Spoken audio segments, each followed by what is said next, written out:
That's right, Bar Talk to the super fans. We turned out with the girl. We got today's edition. We got a guy who's walked the walk now. He talks the talk. It is Coach Oscar. We got the Red Raider, professional hater. It is Adrian. New to the crew, we got an MC for Austin FC. It is Eduardo.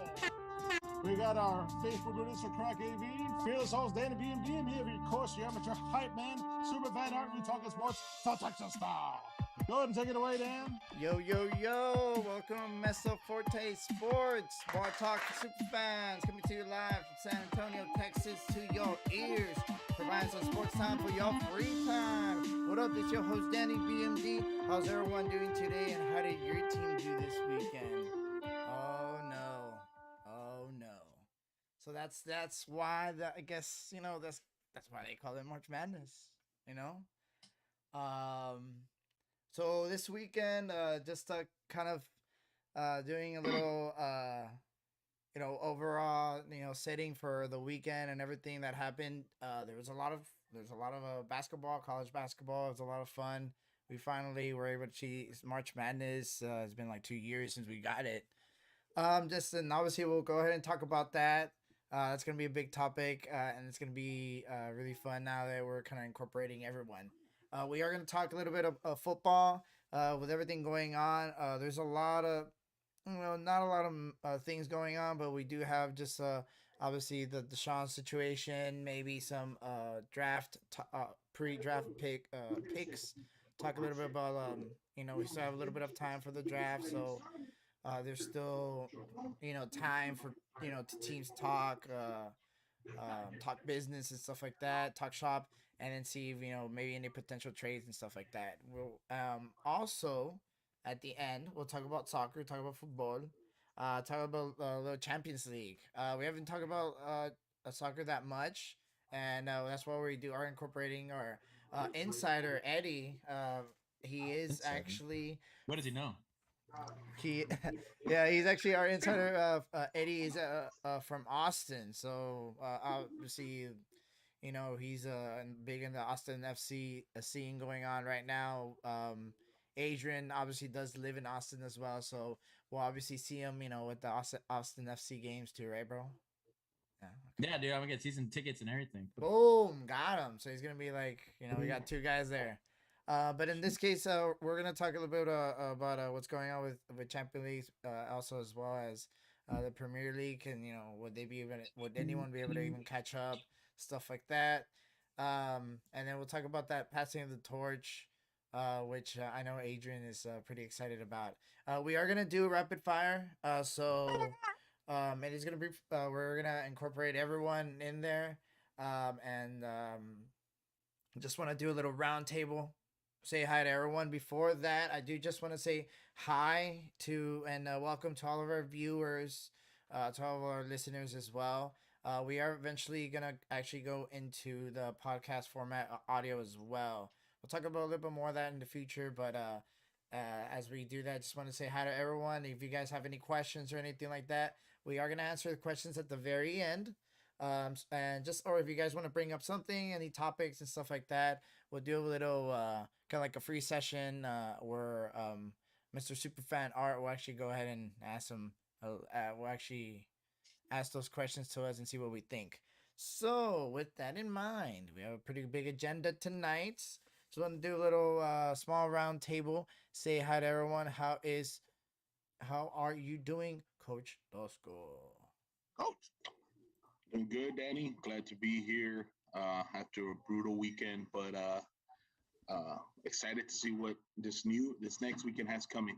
A lot of underdogs in the tournament still, so we'll see how that goes. Yeah, is that Alabama hat you're wearing? Oh man, what's that? Atlanta. Oh, okay, it better not be Alabama. Atlanta Braves, buddy.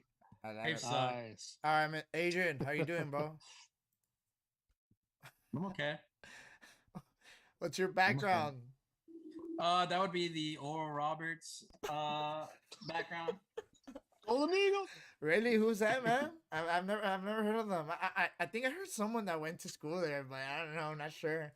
Yeah, me too. I think someone went there. I don't know his name. I think it was like Eddie Villa or something like that. Or Someone, Eddie one of those. Villa.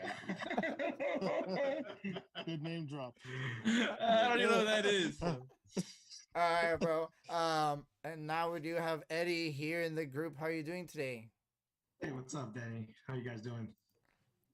Good to have you, man. Some fresh Nice blood, to be here. finally. Nice to be here. I'm excited to get some interesting conversations with Coach Tosco over here on soccer and, of course, Adrian, the longest living Arsenal fan that I know. Oh, God. Shots fired. Oh, he's still an Arsenal fan? I thought he jumped ship years ago. Or was it Leon? No, Leon.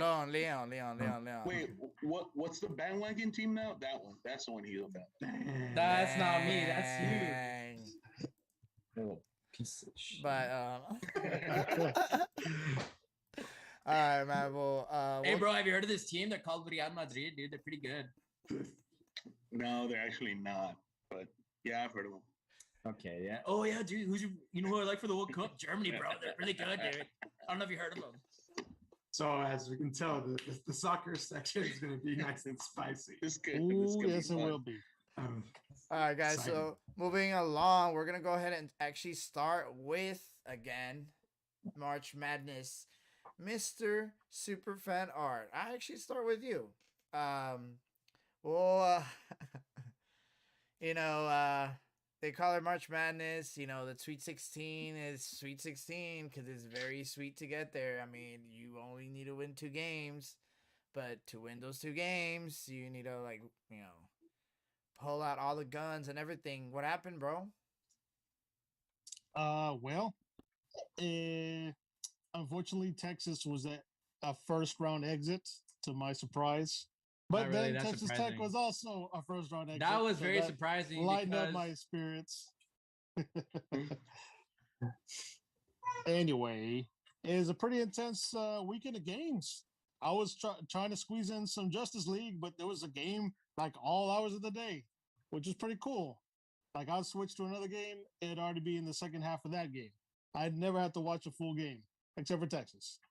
Yeah, exactly. I was gonna say. Yeah, no. Now usually, I don't know. Like, there's like a lot of there's upsets and stuff like that. Like, there's like those like a calculation that there's so many upsets and stuff like that. But this this year, bro, I think it started to break records. Like the amount of like people actually like the lower seeds in the actual Sweet 16 and stuff like that. But that's I don't know. That's been kind of crazy. It was revenge of the lower seeds, man. Yeah, I know. I mean, we talked a little bit about that. It was it Oral Roberts. Man. I think it was. I don't. Excuse me. Yeah, I don't think go it was for it. just the lower seeds. It was teams that like That dog. people didn't see. Having a good tournament. Coming out and showing up. Yeah. Yeah, The and underdogs. and then also exactly, because there's a lot of teams that weren't like that weren't here, that actually weren't in the tournament, like haven't been in the tournament, like those like mid grade schools and stuff like that, mid majors, and obviously it partly was because of COVID and stuff like that, but it's kind of cool, like just to get like a little fresh new names to the tournament. So we'll go ahead and start with you, Tosco. I'm gonna go ahead and actually let you so first of all, I'll put up your brackets. We're just gonna go ahead and just get your couple first thoughts, immediate thoughts on the tournament. Obviously we all know what happened. It was intense, kind of crazy. But yeah, just gonna give me your Takeaways. your takeaways. Yeah. One of the biggest takeaway I think is, aside from the lower seeds, the underdogs showing up, it's the West Coast, man. The Pac-12 conference showed up.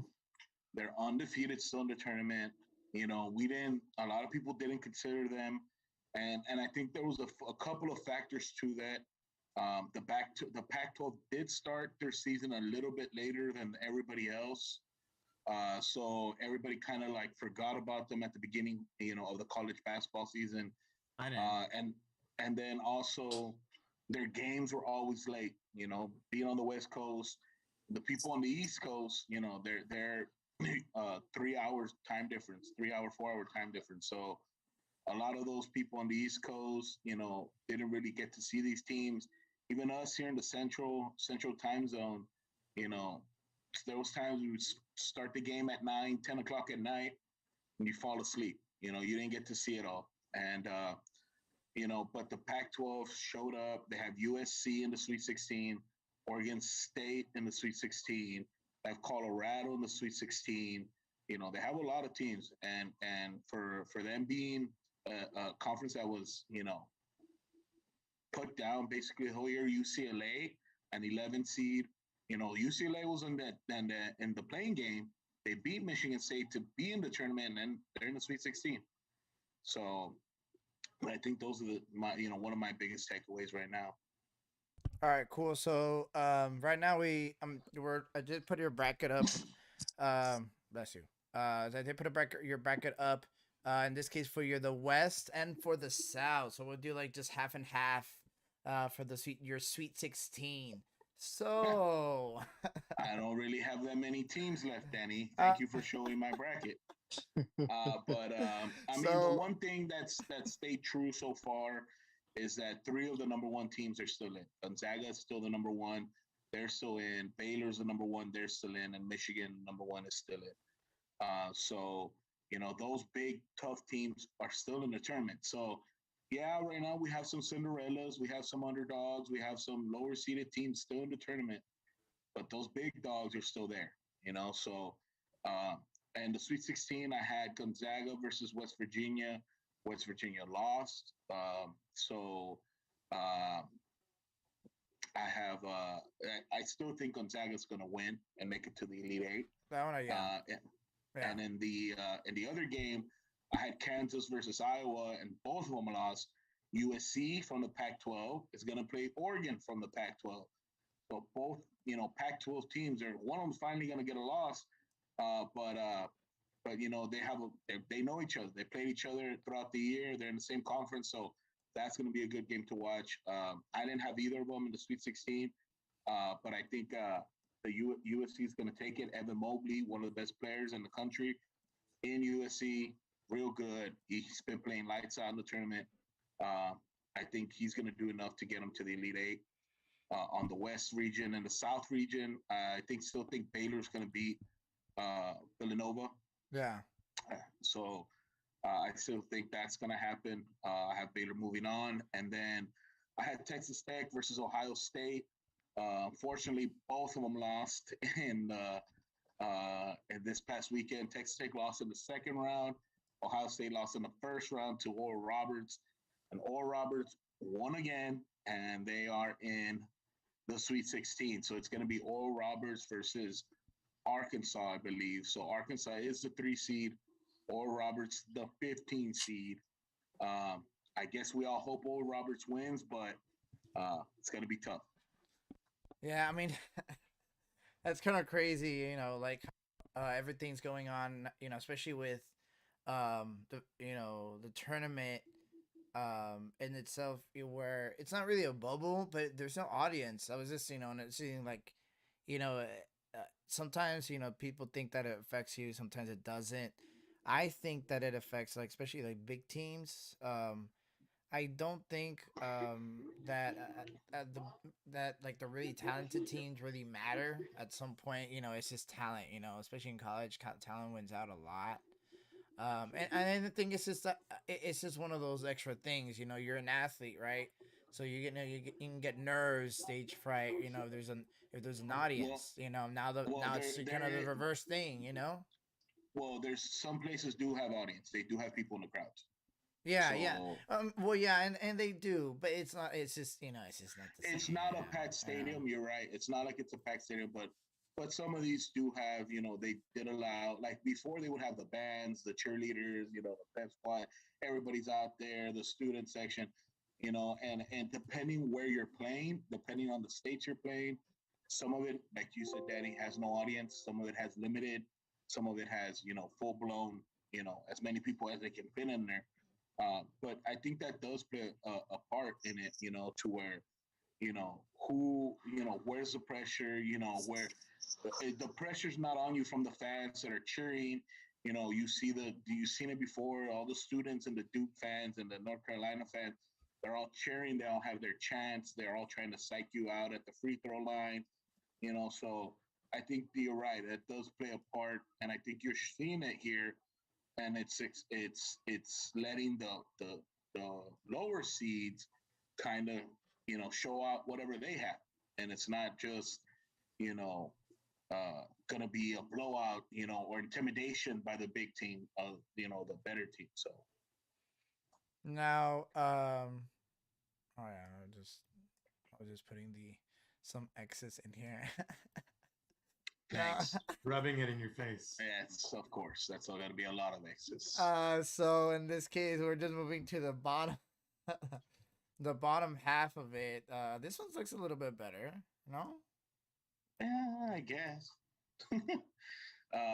Yeah, I have in the East region. I had Michigan, which is still in.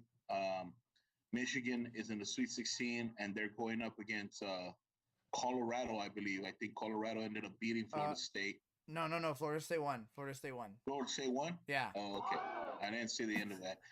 So, hey, that's fine. That's another correct team for me. So, I had Michigan versus Florida State. So, and I do have Michigan winning that game. Last night, Michigan played LSU. That was a hell of a game. It was a great game to watch. It was exciting. It was back and forth. So I was watching that game. I didn't get to see the late game. But Michigan, Florida State should be a good one too. I had Michigan advancing. In the bottom part of the bracket, I had Texas versus Alabama. Unfortunately, Texas was not clutch at the end, and they lost to Abilene Christian. Wait, what? Oh no! I hate you, Adrian. I hate you. There's too many turnovers. Yeah. Check them smarts out. Whatever. That's Probably. But UCLA ended up beating BYU. So it was UCLA versus Abilene, and UCLA won. So UCLA is in the Sweet 16. I wanted a Christian Mormon matchup, but whatever. Like I get it. Nah, not this year, buddy. And on the bottom part of that region, I had Maryland versus no, I had Alabama in my Sweet 16. And I do not believe they won. Who? Alabama? No. Alabama won. Yes, they won. They won. They beat Maryland. They beat Maryland. Yeah. So Alabama is there. So I got 3 out of the 4 on that one. So but unfortunately I did have Texas versus Alabama, and I had Texas winning. So, that's out. So but UCLA showing out in the tournament, and hopefully we'll see what they can do against Alabama. Nice. So in this case, just move along to your over here with Adrian. Let's go ahead and look at your bracket, bro. How do you feel? Pretty confident. Yeah, I think it's like 98% correct. Wait, what version of my bracket do you have? Nobody in the country has a 98% correct bracket. Which bracket did I give you? I gave you the right one, right? Not the. Hold on. Let me. The one with Tech winning it all? Yeah, that one doesn't count. I don't have that one. Hold on. Nah, my bracket's just as messed up as everybody else's, I'm assuming. I mean, I have it in front of me as well. Hold on. Norfolk State didn't win, unfortunately. Like I predicted them to. Too much faith in them. All right. Let's see. Let me get my little X's in here. I really wanted Georgetown to win, but they suck. So they lost. I mean, yeah, they're just not good enough. The other teams were too much, but like North Texas, like what the The Mean Green, bro. The Mean Green. All right, Trash, Adrian. trash, So trash, we're talking about the trash. South and the West. So your bracket. Talk to me. Yeah, What did I you- hate it. What did you get right? I mean, what do you? I mean, talk to me. I mean, the only one I got right was probably Gonzaga. That's it. Let's see. Let's see. Vamos a ver. So great. I wish I had it. I wish I had a live bracket instead of like this one that I have on Paint that I made myself. Nice. All right, Kansas and then Iowa. That's actually a really good pick. So What was it? They both lost. Yeah, but it was a good whatever.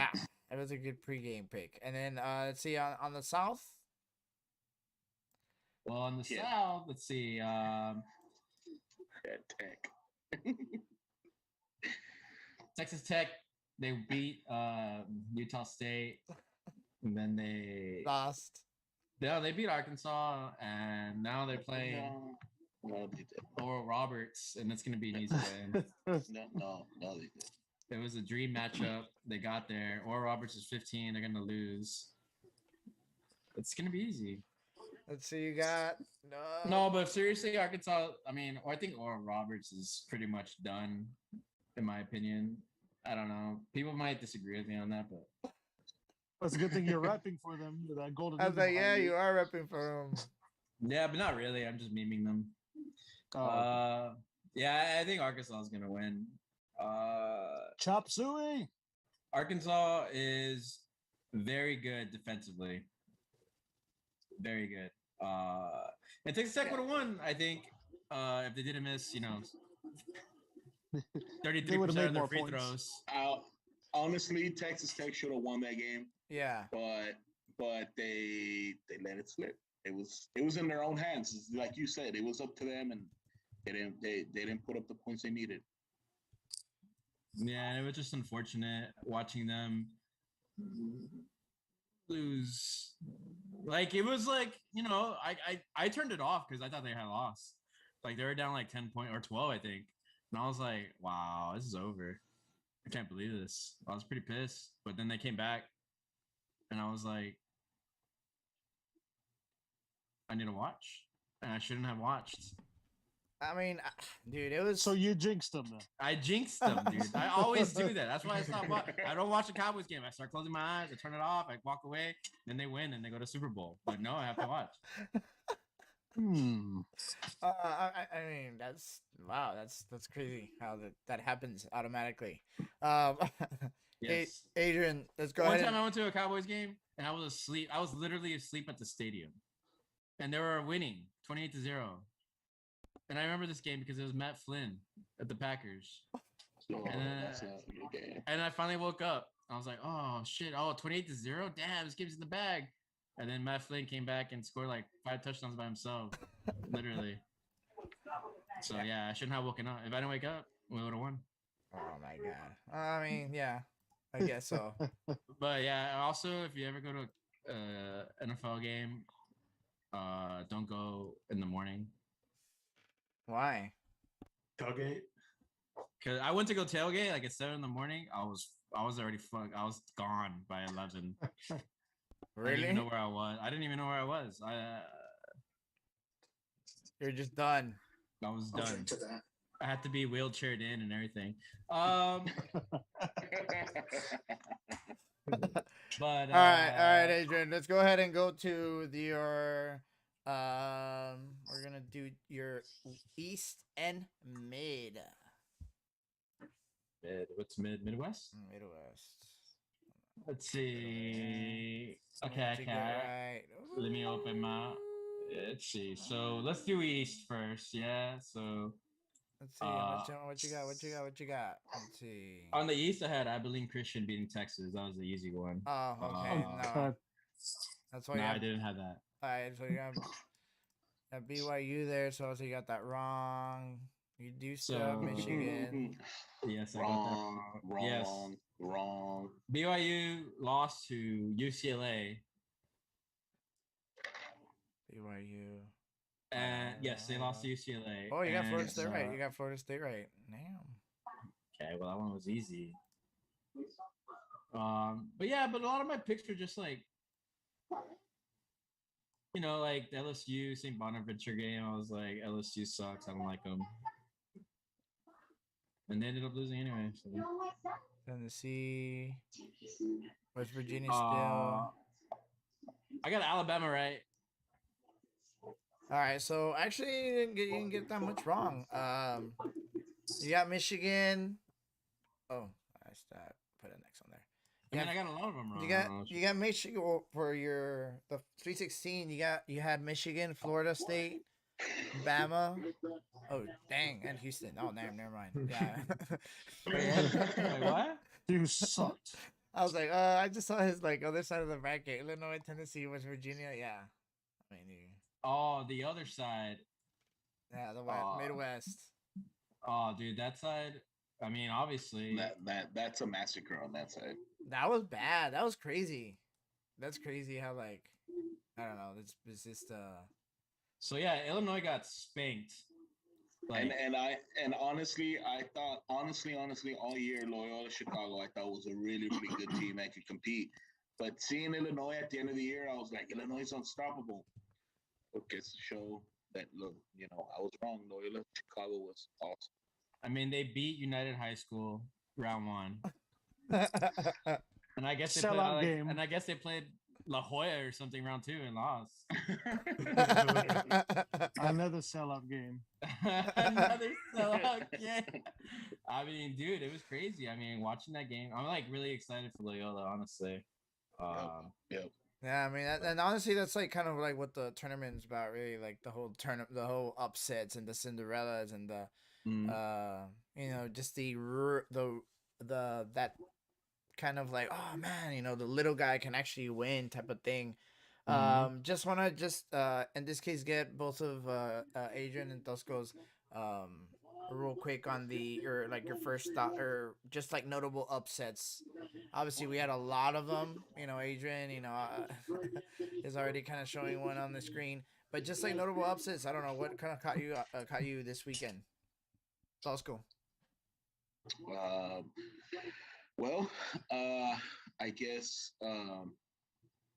Oregon State was basically the one that caught me off guard. Oregon State won the Pac-12 tournament. They probably shouldn't have won the tournament. It should have been USC or UCLA or one of those teams. And they won the Pac-12 tournament. They made it in. They probably, if they wouldn't have won that, they would have been in the tournament. But they showed up. They beat Tennessee. And then they beat Oklahoma. So, they're for real. Oregon State has been, the biggest surprise, that 12 seed. To me, I know Oral Roberts is a 15, UCLA is an 11, and you still have some of those Syracuse and 11, that's also in. But yeah, I mean, I think Oregon State is the one that's been the biggest surprise so far for me. Go Beavers! How about you, Adrian? They are indeed the Beavers. My surprise, I mean, I don't even want.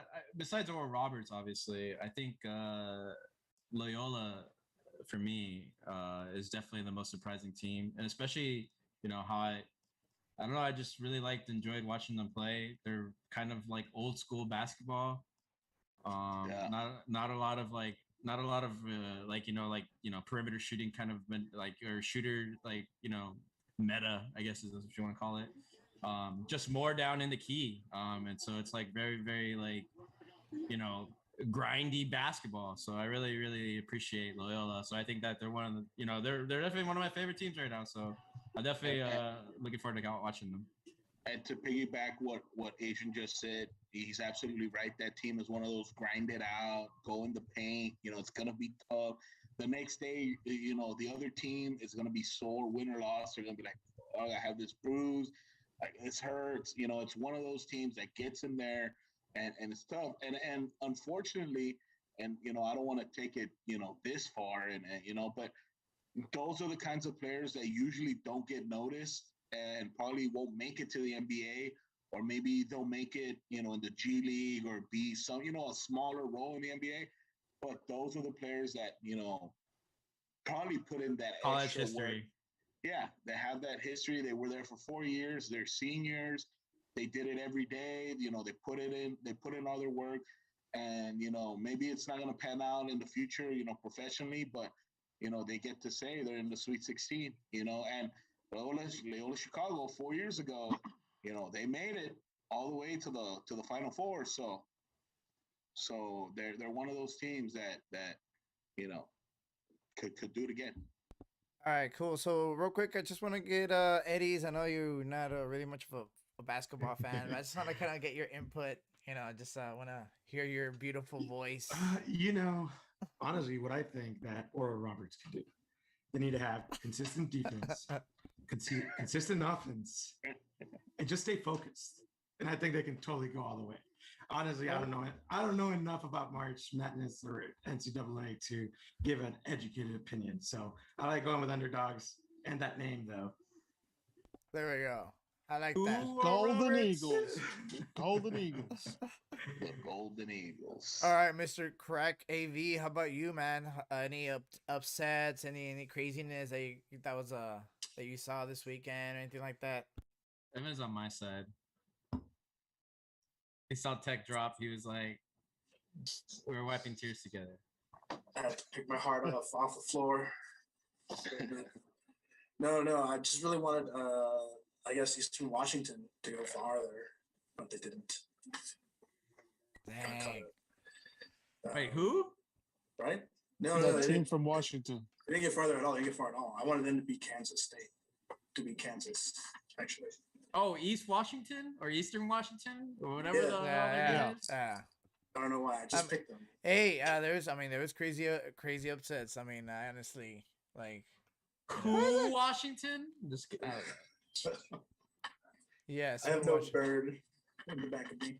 But no, that's what I really wanted to have happen in this crazy 2020 year we just had. So it didn't happen. That was the one I was looking for to the most. As far as every other team besides Texas Tech going as far as Q.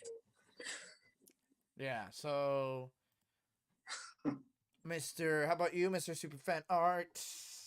How about you, man? Go Cowboys! I just had that there for decoration. But I feel it was pretty disheartening to see Texas lose after such like a very promising season.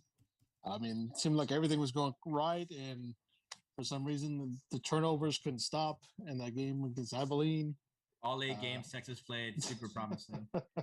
Luckily, Abilene got theirs in the form of a loss to UCLA. So thanks to the Bruins on that. But all in all, it was exciting basketball every single day. There was some good games to watch. It was like watching the random no-name Rocky Balboas beat like the Apollo Creeds of like college hoops. So like it was Yes. exciting. Yeah, hopefully it continues on in the next round. Well, it's funny, just to, extend that point. I think that you'll actually see a lot more of this. I think a lot of it has a lot to do with, the shortened season and like coronavirus and all that. But I think that, with like the way the game's changing in terms of like, shooting priorities and stuff like that, I think you'll see a lot more upsets, going forward, and a lot more smaller schools actually being, notable in the future. So that's just what I want to say. It's now the fundamentals and defense is going to trump your high scoring offense. I like it. Different styles are clashing, and we'll see how it goes. Right now, Pac-12 is the one that's repping right now. Yeah, and all exactly, and like the Big 12, a lot of teams like really just I don't know, they didn't really feel expectations and everything. So, we'll just go ahead and just move along with our Gridiron news.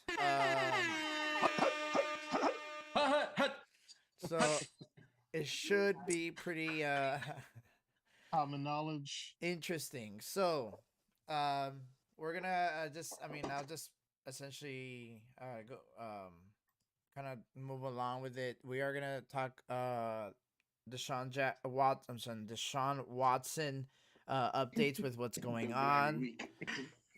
Hey, D-Jack's gonna get like solid 4 games, then IR. I was like, So it's fine. I was like, wait. You could still talk about him. As of right now, as we speak, this is the amount, in case he gets more over the weekend or whatever. over by the time we stop talking today. So we'll talk that. We actually will talk a little bit about some draft talk. There's a new mock draft that actually did come out. It's pretty interesting.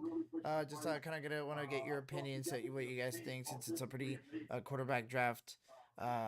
Pretty Heavy quarterback draft. Yeah. Not really. I mean, a lot more than next year, and A lot of prospects.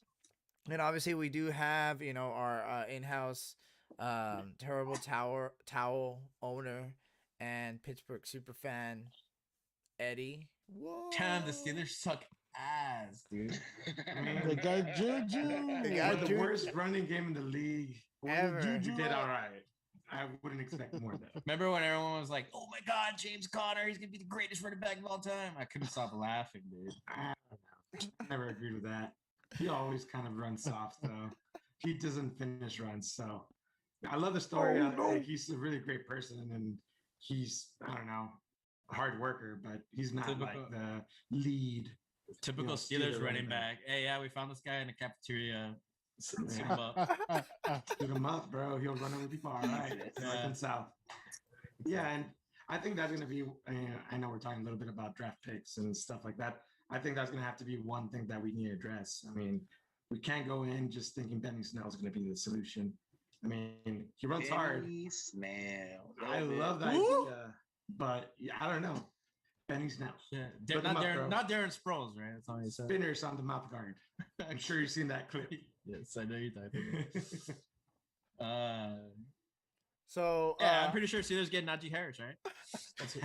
So we'll go ahead and actually just start again. The Deshaun Watson. Now I actually go ahead and actually pass the baton to Dosco since he is our resident insider for NFL. Oh shit! What do you know? Anything football. He's got a text. So yeah, he's gonna text and everything. I mean, he knows what's up. Dude thinks he's Adam Schefter in Mexico football or something. of the radar. Calm down, bro. Yeah. But we'll go ahead and just again just talk about Deshaun Watson and everything that's going on. I'll go ahead and just pass it along to Dosco and just for you to kind of enlighten us, if you will. This is not a great subject or story to enlighten, but right now Deshaun Watson's being accused or he's being sued.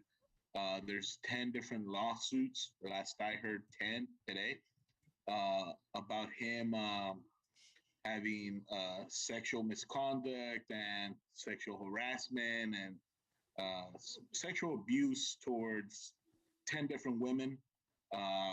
That he apparently he met through a massage parlor or different massage parlors where he would go in and then he would kind of force upon himself or force them or to let him do what he wanted. I'm not going to go into graphic detail here, but if you read some of the statements and some of the stuff that's out there, it's pretty graphic to what some of these women were saying. And it can be pretty serious. At first, talking to some of the guys here and some other people, at first it was like, maybe it's a smear campaign. Maybe it's the Texans trying to lower his value, trying to make teams, like, no, I don't want Deshaun Watson. We don't want to trade for him. We don't want to give you offers, because, he wants to get out of Houston, and Houston's trying, we thought maybe it's a diversion so that Houston can keep him and, tell him, hey, nobody wants you. You have to stay here type thing. But as it started to keep on coming out, it was another woman and then another woman and then another lawsuit, at different place. And this, you start thinking maybe it's not, the Texans or Houston. I'm not saying that the organization, planned this, but, you start thinking, maybe it's not something like that, maybe it's something real. But the only thing that I will say, and, I'll let somebody else, talk about it, is that today I heard where one of the women and in the lawsuit, she actually tried to blackmail him earlier this year because they had a consensual a consensual experience encounter per se, and after she blackmailed him with certain stories, and I don't know what else it was, but she was going to blackmail him with something that she had of him, and she asked for hundreds of thousands of dollars. And he said no. And now this same woman, he has texts and he has messages from this woman, trying to blackmail him. And now this is the same woman that's in the lawsuit, after, she, consensually was with him. So I don't know how this situation is going to turn out. I'm not saying he's guilty. I'm not saying he's innocent. I'm not saying the women are lying. This is wrong. If any of this is true, it's wrong. He should not do that. He shouldn't do that. He should be punished. But until, and this is how it is in the courts, it's innocent until proven guilty. So far, obviously, we're the general public. We don't really know. We know whatever's been released. But unless there's proof, pictures, video, messages, real things, tangible things, this is all he said, she said. She's saying that he did this. Well, he's saying he didn't do it. She's saying he did this. He's saying he didn't do it. So at this point, who are you going to believe? Everybody hears lawsuit, thousands of dollars and doing this and people start freaking out. Okay, anybody can sue anybody for anything. Doesn't mean it's going to happen. You need proof. You need evidence to, go with that lawsuit and win the lawsuit, because it's not just because you're suing somebody, you already won. So we need to see what's going to happen. So far, like I said, it's a he said, she said situation, at least in my eyes. I don't know if anybody else, thinks of it differently. And until we have some, evidence or something that comes out, innocent to proven guilty. I mean, I honestly don't think this is going to hurt his stock. I think there was a report out on NFL Network yesterday saying that there's still teams interested. Teams are still going to make offers for him, because what they're reading, what is out there, it doesn't seem like he did, there's no proof that he did anything wrong. So teams are still going to go and try and get him because, he's a great football player, and so he can change a franchise. So, I don't know. Like I said, going forward, innocent to proven guilty. We'll see what happens. We need more evidence. Is it, bad image for him? Yeah. But the NFL is a real quick, see no evil, forget, nothing, everything's good. I see nothing bad. Then let's go. Let's move forward. You know, Michael Vick went to jail and he got out of jail and he still played in the NFL. So yeah, I was gonna say, yeah. So there you go. I don't know, Adrian, what do you think about the whole situation? I think he'll be suspended. And I think that's about as far as it'll go.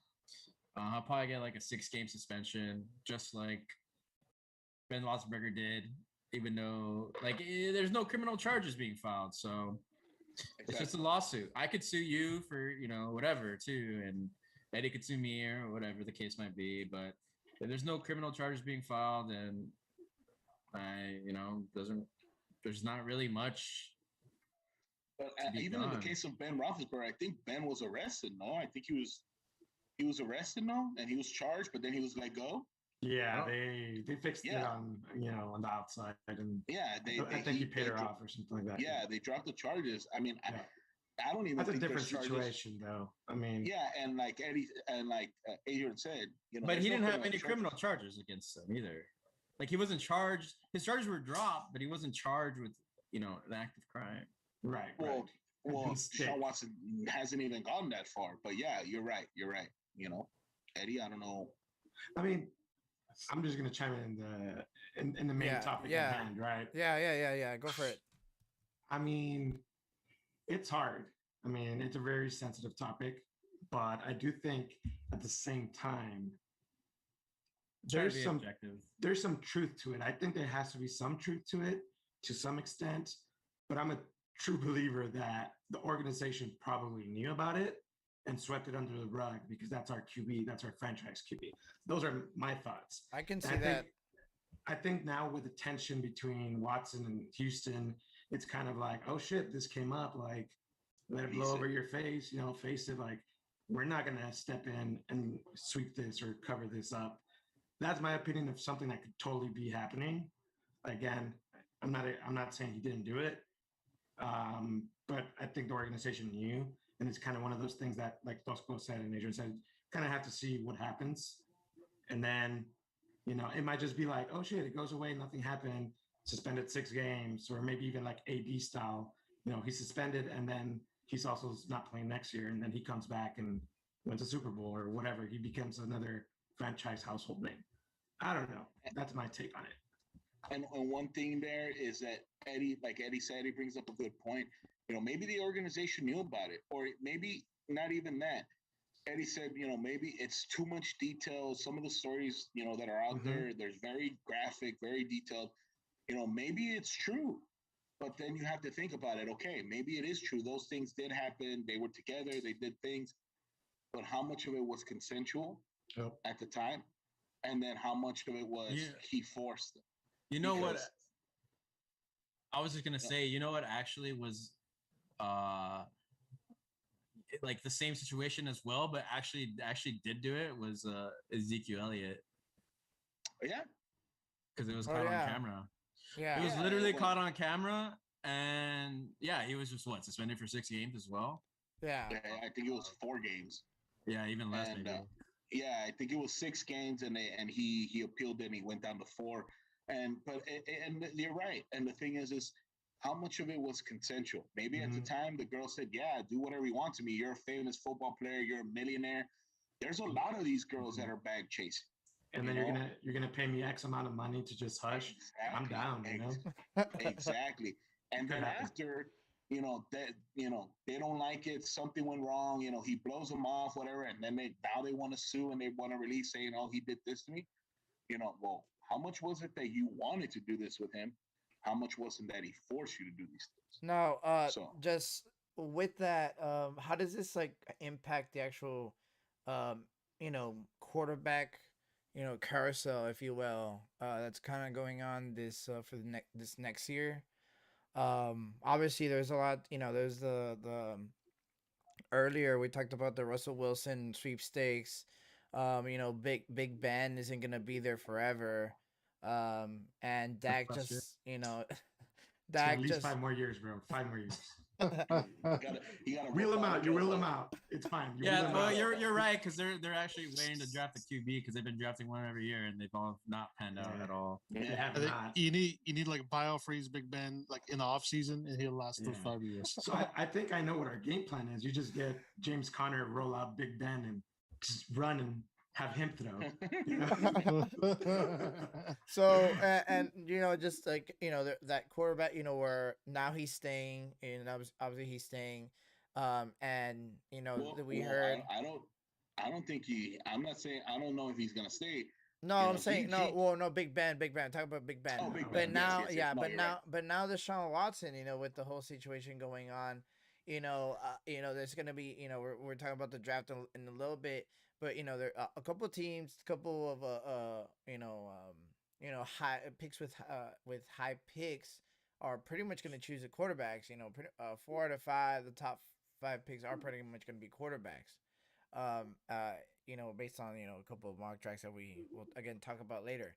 But point being, all right, cool, then you're out of those sweepstakes. I don't need to talk, Russell Wilson, even though he was, I don't know, I feel like he was never really gonna get traded unless it was to Chicago, but they wanted the house, or Seattle did, and in this case now the Deshaun Watson sweepstakes, which in this case he wants out, right? The Hopkins got out.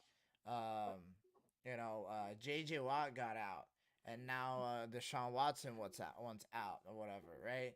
You can say whatever you want about Deshaun Watson or the organization or whatever, but that trend specifically of like the players trying to leave, especially JJ Watt. That I understand why he left.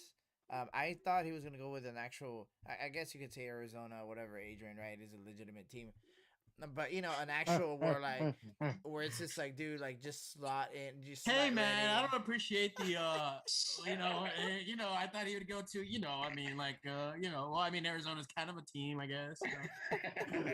Nice.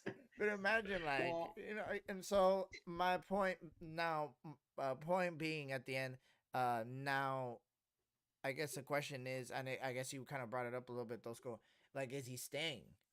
Is he staying? If not, like, are they just gonna deal him and get him out? Or what's gonna happen? I don't. I think those are two different things that you're talking about. The whole DeAndre Hopkins leaving, the whole JJ Watt leaving, and these players leaving. I think that's a separate issue than the Deshaun Watson. Is he staying or is he going type thing. DeAndre Hopkins, they didn't want to pay him, so they traded him. JJ Watt, he wanted to go win a championship. JJ Watt was there for almost 10 years or 10 years. So, Yeah. JJ Watt gave his service. He did. No, I will just say that I don't think JJ Watt was specifically looking for a Super Bowl team, because then he would have just joined, the Super Bowl winning team. Yeah. Exactly. And that's fine. And I agree with you. And that's a different argument for a different time. Right. But my point being, though, is those are, I think, different situations from the Deshaun Watson, because Deshaun Watson wants out after he already signed. They already gave him the bank. And, now you want out because, some of the good players left. Don't be a baby about it and do your job. You signed a contract, you need to stay.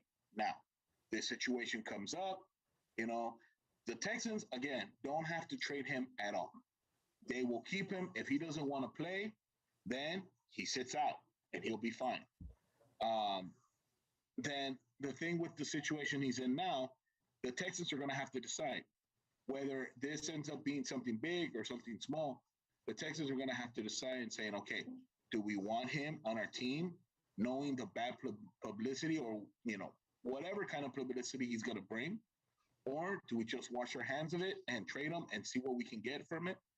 But I don't think him being traded is going to affect the quarterback carousel per se, because there's not that many teams that can afford his contract. And even the teams at the top that want to draft the quarterback, the only one is Jacksonville Jaguars that has the money. The Jets could pull it off because they do have some money. But other than that, these other teams don't have the money to pay Deshaun Watson, so I think that he's still going to end up being a Houston Texan. I go back and forth. If you go back to an episode that when this whole thing started, I said he was going to stay. Then you go to another episode, I said he's probably going to leave. Now I'm thinking he's going to stay. I think he has no choice now because of this situation. I think he's going to have to stay at least another year and then make people forget about it. Let him have a good year, hopefully, and then they can trade him, because it's at the end of the day, it's all on him. I go on the field and perform and hopefully get my stock up and be able to get traded, or I don't and I stay at home and I look like a big baby and now nobody's going to want me, or people are going to want me, but they're not going to Houston's not going to accept whatever price they're going to have for him then. Yeah, exactly. So, just kind of, I don't know, your thoughts on, in this case, for you, Eddie, I know, like, he is a, Pittsburgh Steelers fan. Just your thoughts on, like, how, I know we were talking about earlier, just kind of, doing a segue into, obviously the quarterback, Roethlisberger he signed up again, right? Signed an extension, something like that. Signed a 1-year contract for I think it was like $98 million. Something like that. Trade a bucket of chicken wings. But in this case, I mean, and we talked about it, how like they have no running game. And this case, I mean, they have a really good defense. Was it TJ Watt brother? He's what's up. Tosco's kind of nodding his head there, but I just want to kind of get your thoughts on like the next coming year for the Steelers. And just like kind of like what you guys should maybe look into drafting or just getting in the off season. Yeah, for sure. I mean, and I'll start off by saying, and I know Tosco's heard me say this a couple times. Last year we went 11-0 at one point, but we were never an 11-0 team. We had a lot of good fortune in some games, and we had also, whether it was like calls from the refs or was it like the other team messed it up. So I don't know. I think there's a lot of work to do. Our defense, of course, always carries us, and we're going to need for them to be solid. Like I said in the beginning, 100% defense, 100% offense. No, I'm joking. But And special teams. special teams. No, but yeah, you said we don't have a running game. It's been like first time we've been had the worst running game in the league. And without that, even, having Juju and Claypool and Deontay, Ebron, I'm not a big fan because he drops the easy passes. But I love them in New York. I love him like that one season in Detroit when I drafted him. Anyways, yeah, I think it's gonna come down to can we draft a solid lineman and a running back, and I mean from there we'll see what happens. I think we will do a push for a Super Bowl just because I think the team knows it's Ben's last ride, kind of how last year they were saying it was Pouncey's last ride. So I think they'll try to make a push for it. But if you're thinking about a division with Ravens, Bengals, Browns, I mean, Joey looked good with the Bengals. I mean, not gonna lie to you, he looked good. The Browns, they're not, a joke anymore, to be honest. They're a real team. And then with the Ravens, Real boy. yeah. So Wait, who are you talking about? You're talking about Joe Burrow. yeah. Oh, okay, my bad. Joey. Yeah, but Bosa. it's Bosa. already, Cool Joe, bro. Joe Burrow's done though, dude. Like, I mean, that's a big he's injury. not. We'll see. he's never coming back ever again as a What do you swing mean player. he's that he ahead of was. schedule? He's gonna be ready for minicamp. But wasn't bro. RG3 at one point? Yeah, But RG3 was he's ahead of not a schedule. runner. RG3 only had his legs. This guy doesn't have his legs. He has an arm. Who He else got tore caught their in the ACL as a pocket. QB? All right, we're not debating the injury. All right, so just saying, to answer Danny's question, Yeah. I think it's going to be really hard. We're going to try to do a Super Bowl push, but I don't think it's going to be enough with the quality that we have in our division. We don't have any money to, pay people. I think we're entering transition years, man. I think the next couple of years, we're gonna see if Dwayne Haskins can be the starter, and I giggle at it because see how that goes. He didn't even tear his ACL, and they suck. Exactly. So I don't know. It's gonna be kind of rough, and I called the Juju 1-year deal at one point because I think he just wants to play with Ben, and then afterwards he's gonna dip. Unless, like, for some reason Haskins is like the next franchise QB, he'll stay because he knows he has an opportunity. I think we're going to struggle at QB for years to come, and this is going to be probably the last solid year we have, or balanced year we have. Because and one of those things that Eddie just said, he goes, "We're going to be real bad at QB." He goes, "You got to think about it, guys. Think about it." And since 2000, the last 20 years. We know who the best quarterbacks were. Tom Brady, Peyton Manning, Drew Brees, Brett Favre was there. Brett Favre, went to Aaron Rodgers, Jim McCarron.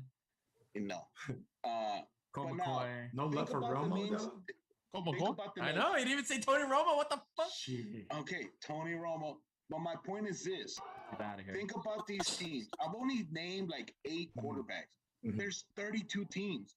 That means there's another 20 teams out there that didn't have one of these great quarterbacks. I wish Seabass was here because he would have increased that list to like 50. Blake easy. Bortles. What do you mean? Byron Leftwich. Byron Leftwich. Uh, Super Bowl winning Byron He's Leftwich for you. scratched. Yeah. Super Uh, Bowl I winning mean, Byron scraps. Leftwich. I mean, Philip Rivers, Eddie, Tony Romo. But the thing is that Tony Romo was only with us for what, Yeah. 7, 8 years out of 20. The other 12, we had Drew Henson, That's right. Brandon Whedon, a bunch, John Kitna, Vinny Testaverde, a bunch of garbage, And Oh. to further that point, you know, huh? I was gonna say, and to further that point, when I started first watching the Steelers, it was Slash, Cordell Stewart, and then we Tommy also Maddox. had Tommy Maddox. And honestly, those games were horrible to watch Oh, on the pass game. I mean, the run game, dude, the buzz running over people, awesome, defense solid, Willie but we Parker. sucked at passing the ball. Even we had Plaxico and things like that. So yeah, I think it's gonna be.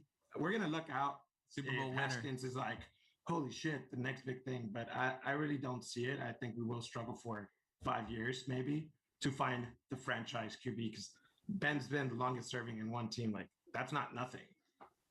Yeah, that's a once in a franchise thing. And to give you one last thing on that is, if you get a quarterback that's a franchise QB, Matt Stafford was a franchise QB. How many games did he win? A lot. So just because you're getting Andrew Luck. Andrew Luck, just because you're getting a franchise QB doesn't mean, I'm going to win Super Bowls. I'm going to make it to the playoffs. No. Franchise QB means you have a guy that that you don't have to worry about, that he's going to be the starter for years to come. You might have good years. You might have bad years, but he's your guy. Because That's you what it hired a means. shitty GM. Well, whatever, that's a different story. Mhm. Point is, though, the quarterback, like Eddie said, you might get a franchise QB in the next 5 years. That doesn't mean he's going to be a Big Ben and win you Super Bowl.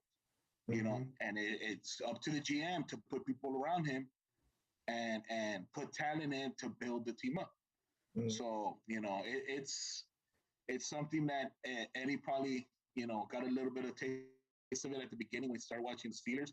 But then for the last, 13 years, you didn't have to worry about it. I've been spoiled, man.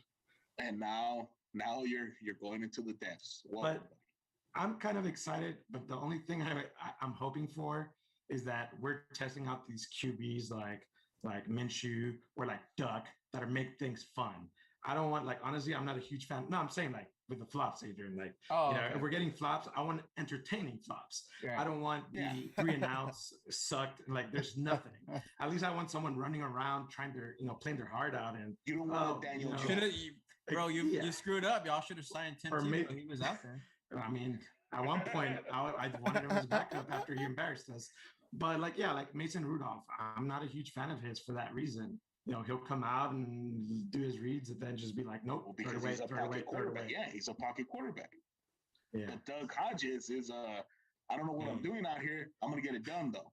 exactly. I think we just need to let go all of our QBs after this year. Sign Doug Hodges, sign Minshew, and then pull out Tony Romo from retirement to be the veteran QB. Oh, I think we can win some rings there.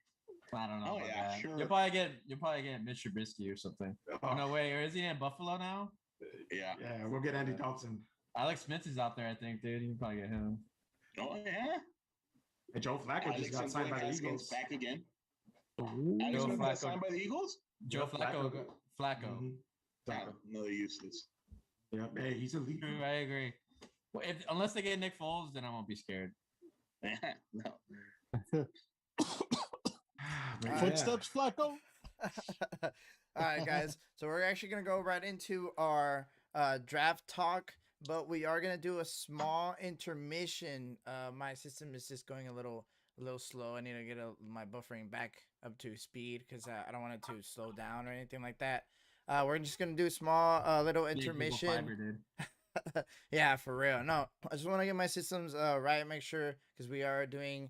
Again, we're on Twitch, YouTube, and Facebook. We're doing the small intermission. I want to say like 5-7 minutes. Just give us a little bit of time. We'll be right with you guys. We'll be right back. Musical contributions brought to you by Studio 13J. Number 5.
Hey, to everyone that's watching right now, sorry guys, I'm just trying to. A couple of us arrived late, so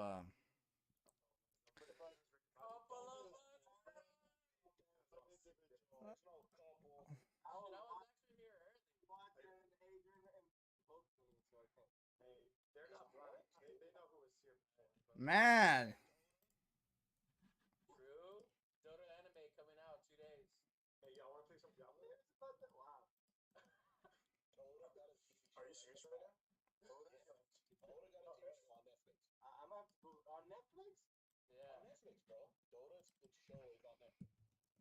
Wait, what?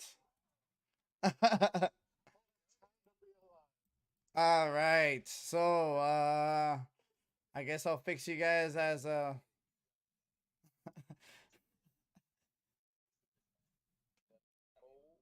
mean, we're all small. That's what she said.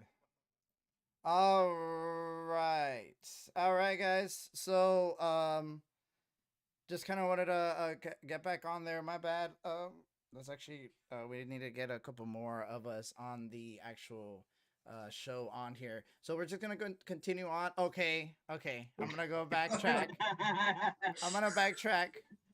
We actually had to get Seabass on. Single one. Seabass had to get on. So I had to stop the bus because this kid came late. yeah, so but that's okay. All right, guys. short bus. So now we do have Seabass back into the mix. Let's see. We know who the Jaguars are gonna draft. There's no point in him being here. So I need a breakdown. we're gonna go ahead and talk a little bit about the drafts. Now, I was telling you guys, yeah, we actually are live. Oh, I didn't even tell you, Adrian. Yes, we actually are live. So, we did actually get a new mock draft. I was just talking to the guys earlier. In this case, wanted to just kind of let you guys ask your opinion, individually, so we see what you guys think. And we will start with, obviously, the first one is Jacksonville Jaguars are going to get Trevor Lawrence. This is one of those things. We won't really go much further than that. Zach Wilson, bro. If y'all okay. Here we go. That's why that franchise never moves ahead. The New York Jets. Wait, I remember you saying they were going to pick him first. Sorry, go ahead. That was episode 11 at the 31 timestamp. Now for the number 2, the New York Jets. They do have Justin Fields as their second pick, as the second pick of the drafts. And number 3, we do actually have the Miami Dolphins. Actually the Panthers trading up to the Dolphins. No. To draft a quarterback, according to Mo Kiper. I'm just living a mock draft, right? Oh, it's just a mock draft. It's a mock draft. So who are they getting? I don't. That's like the they're Seabass getting mock drafts.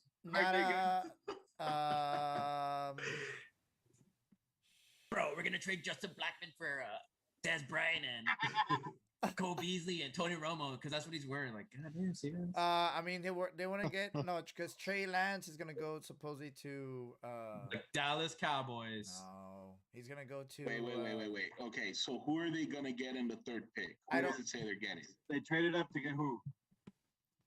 I actually can't see that. Mac Jones. Mac Jones. Who? I think the Dolphins get Jamar Chase in the 3rd round or 3rd pick. Yeah, the Dolphins should not trade out of that pick. They should get. So okay, all right. Let me just ask Jamar you. Chase. So what do you think? What would you do, Tosco, if you're? All right, we'll start with that. We'll start with the Dolphins. If you're the Dolphins at the number 3 pick, yeah, Tua, right? So okay, well that was the whole point, bringing Tua up.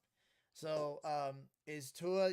Do you think Tua is Miami's future? He's the facts. Well, just because they're I think they have a small window of opportunity. Tosco hates him though. I don't say that. Well, tell me why you hate him, Tosco. Here we go. I don't think the Dolphins are in a small window of opportunity to win anything.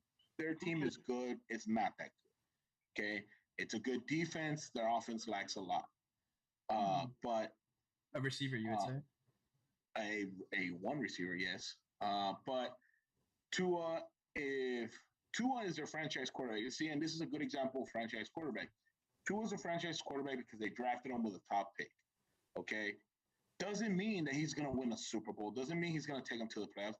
Last year, he did horrible. It was Fitzmagic that got him to where they got him, right? Fitzmagic won 7 games with the Dolphins, and the rest and 201 2 or 3. This year, just watch. Anyways, Tua, he has all the potential to win. He can improve. Obviously, he didn't have preseason.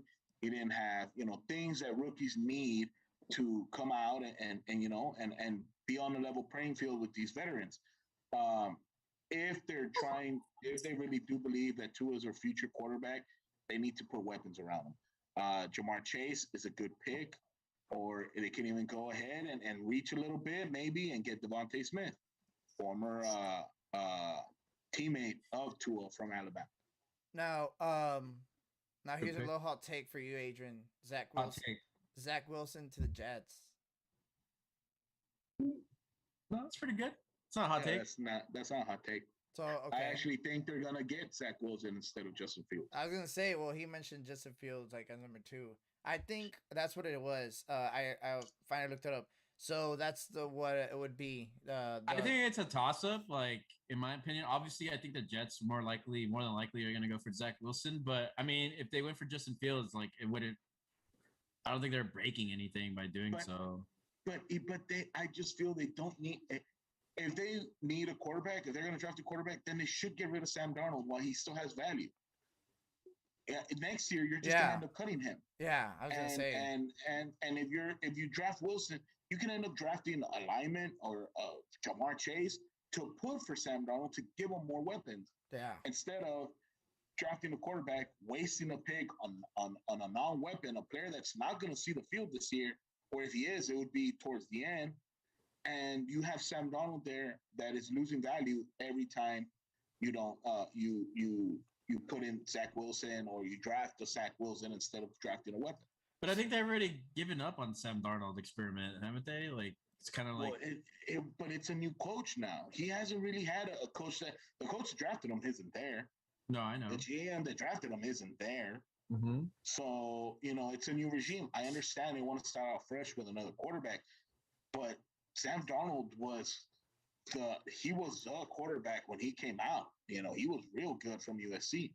Mm-hmm. I mean, I don't see. And from what I've seen, there's games where he does awesome. You look at him, you're like, damn, this guy's good. And then obviously he has his games where it's bad. But that he has an old running back that's like 40 years old. Okay, with Frank Gore. He has weapons that are put together. He literally is 40. Yeah, he has weapons that are put together. They drafted finally a good receiver in Denzel Mims. He's a good slot, but everywhere else, these are just guys that other teams threw away. Like, draft them a quarterback, draft them a a receiver, draft them a number 1 receiver. They drafted the left tackle last year, Mekhi Becton. He's awesome. Can he stay healthy? He played half the games because he would start and then he would get hurt. He would start, he would get hurt. Get him another lineman, like get him a running back. There hasn't been a tight end in New York for like 20 years. They've all been crappy. They had Jason Morrow, who was a flop.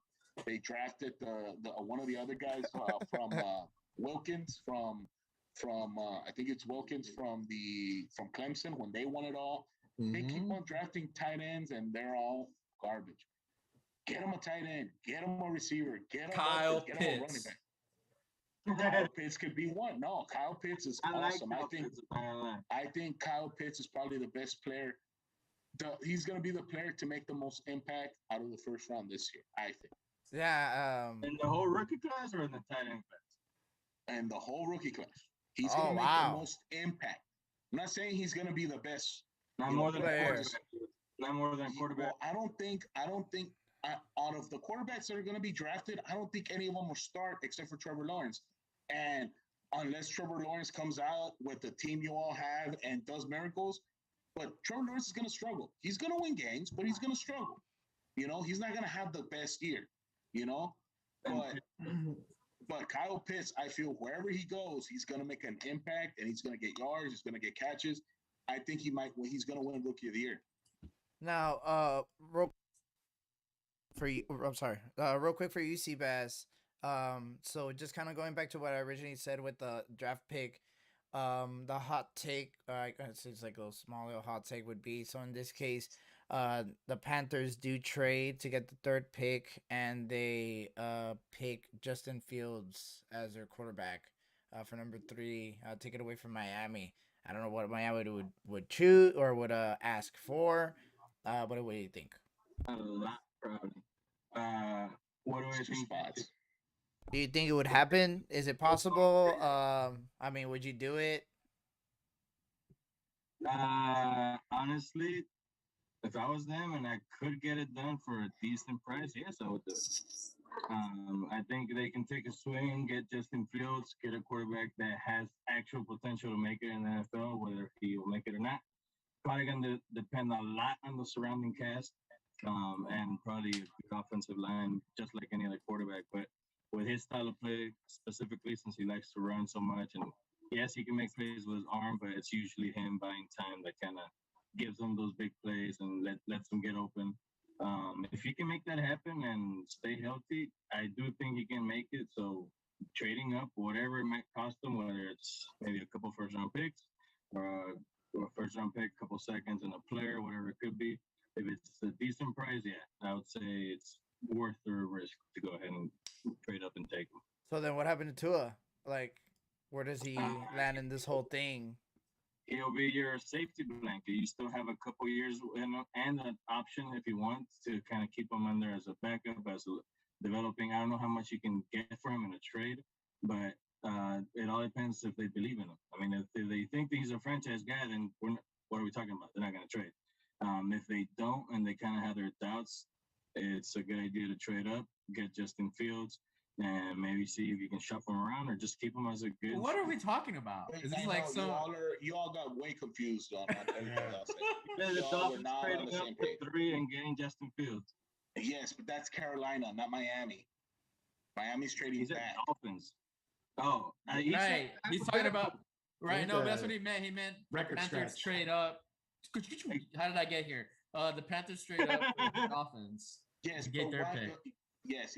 I understood that part, but I think Seabass got confused. Yeah, but Seabass thought that the Dolphins picked Justin Fields and why they would pick Justin Fields. Yeah, I thought that was the question. My bad. Yeah. No, that wasn't the question. No. Yeah, because yeah, go ahead. Yeah, go for it. The only way would make sense. Yeah. I was like, yo, it was a weird question to begin with. Yeah, no, the Dolphins are not gonna pick a quarterback in this draft. Yeah, but they should if they believe it. Carolina doesn't need to trade up. I just think that if Carolina really wants a quarterback, they just wait in their spot, and they're gonna either get Trey Lance or Justin Fields. Because I don't understand where San Francisco is going to draft a quarterback. You know, they have Jimmy Garoppolo. You know, when he's playing, he's good. They win games. I was gonna say when he's playing though. But okay, so you say that, but like that's why they'll draft the quarterback. No, they don't believe he'll stay healthy. So what are the Eagles? What are the Eagles rolling with then? The Eagles are rolling with Jalen Hurts. Yeah, I was saying they got Flacco apparently. They did get Flacco. They got Flacco as a backup, but they're gonna roll with her. Yeah, Jalen Hurts is gonna be the starter. That's what I'm saying. The Panthers don't need to trade up unless they think San Francisco is gonna take their quarterback. But realistically, why would San Francisco? I honestly don't think San Francisco should get a quarterback. I'm not saying they won't. I just don't think they should. You know, I think if they let him go, if they trade Jimmy Garoppolo, and obviously there's a lot of things that could happen. Carolina is one of those teams that really wants Deshaun Watson. So, oh wow, Carolina might not even draft a quarterback. So, because and that pick can actually be Houston's pick. So, if they do end up trading, but I think Carolina should stay for the time being. Obviously, on draft night, we never know what happens, but Carolina should just stay where they are and get the quarterback, either Justin Fields or Trey Lance. People are not as high on Trey Lance because Trey Lance didn't get to play. Yeah, he played one game. Yeah. There at all. But the year before, Trey Lance was a hot name.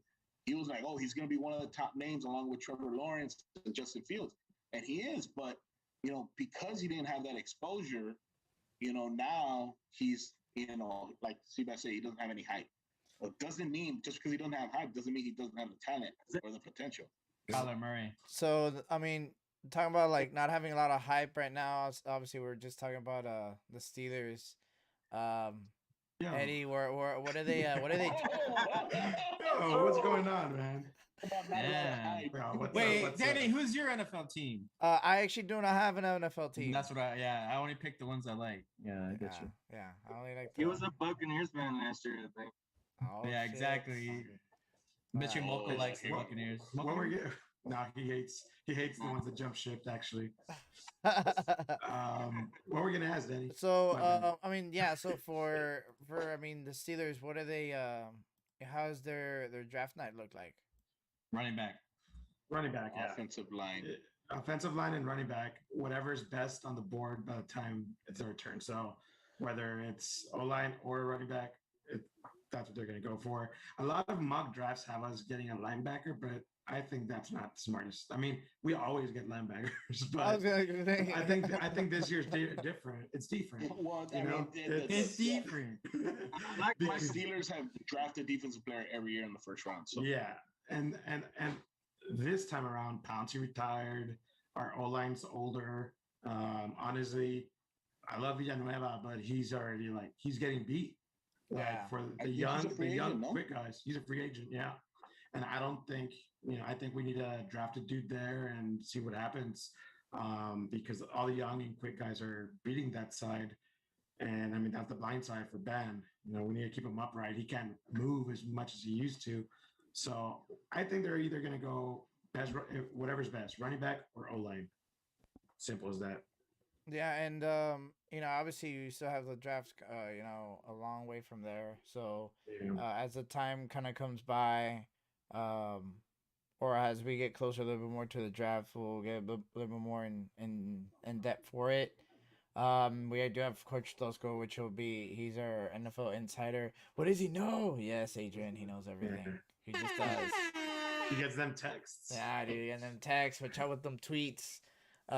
So also just yeah, so just we'll go ahead and just real quick for the NFL, just final thoughts in regards to, I know that we actually didn't have Adrian nor Eddie for any of our Super Bowl stuff or anything like that we had just coming up this past year. Obviously, the Tampa Bay Buccaneers did win the Super Bowl. Apparently, Tom Brady is like kind of a unicorn, or not unicorn, but rather just some immortal being that doesn't really matter. But just want to get your thoughts, like just Adrian and Eddie, on this past NFL season, how it kind of was a little different than your usual one, and then just kind of moving forward, how this next season is kind of looking forward, or what you're looking forward in next season. Go for it, Adrian. Yeah, well, I mean, in my opinion, the Buccaneers are just a bunch of washed up players that ended up playing Pro Bowl level. I don't know how, but whatever. And the TV 12-step program, bro. Inspiration. Even a washed up head coach too winning the Super Bowl, but whatever. That's just my opinion. But yeah, I mean, I'm just gonna watch the Cowboys. I don't think they haven't done anything in the free agency, so I don't think they're gonna do anything good. Honestly, I think they got lucky last year because the NFC is trash. Like, there's not that many good teams. They didn't even get lucky actually, because they actually lost. They actually lost 3 games, even with Prescott. And Dak has to play like that again next year, because it's gonna probably be the same thing, honestly. Yeah. So yeah, I mean, even though we beat the Falcons that one game, I mean, barely. Yeah, we shouldn't have even won that game. Yeah. And the fact that the NFC East is just trash, and that we were in a playoff run to like the last week, or the week 2 weeks before that, but yeah, I just don't see my season being any better than even with any draft picks we got. Honestly, I don't see it. I mean, you can get a couple good secondaries. You know, maybe get a good corner or free safety or something. I mean, unless Dan Quinn is actually like the defensive-minded coach that he was, even though Atlanta was ranked 32 last year in defense or something like that. Like, Yeah, I know that was random. There's some assistants that cannot be head coaches, right? But we'll see. Yeah. I know that. Like, I've seen that. Like, I mean, obviously, like Wade Phillips, right? Like, you know, a much better defensive coordinator than he was a head coach, right? So, All right, Eddie, talk to me. Just so your last thoughts about the NFL season. Now that's I mean, essentially wrapped up. We're essentially getting into the new one, but just your last thoughts.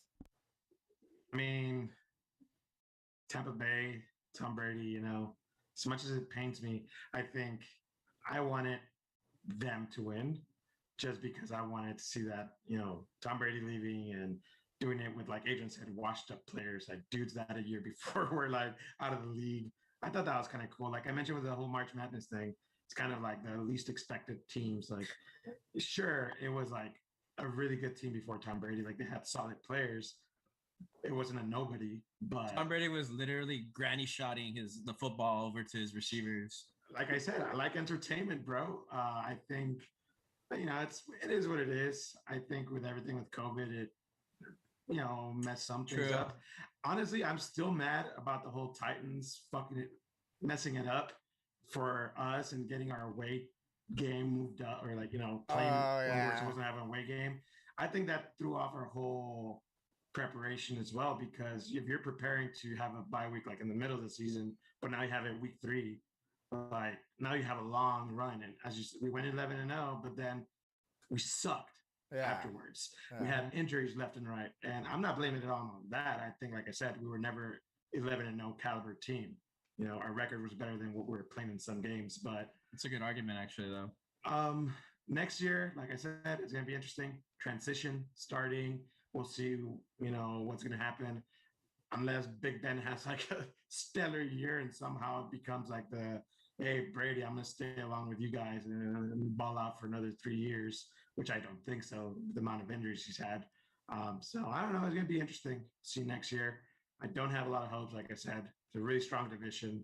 So it's going to be tough. A lot of suffering for sure. I will say that I don't think it's that tough of a division.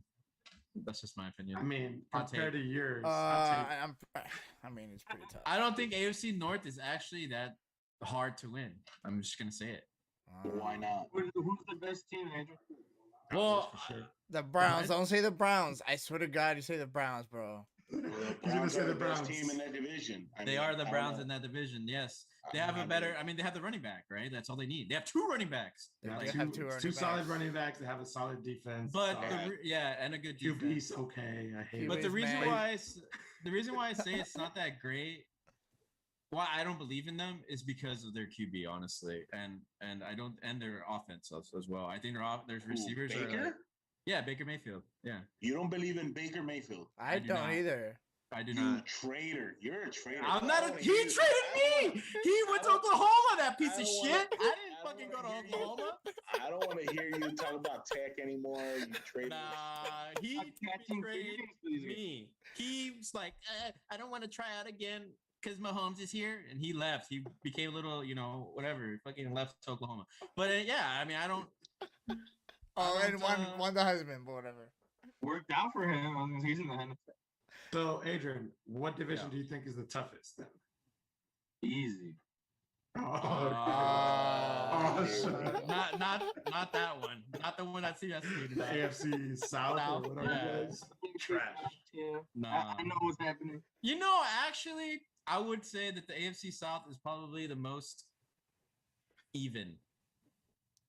Yeah, they all suck. The Titans kind of stick out. I'm not gonna. Oh, the Colts kind So you think next year Houston's going to be better than any in the AFC North?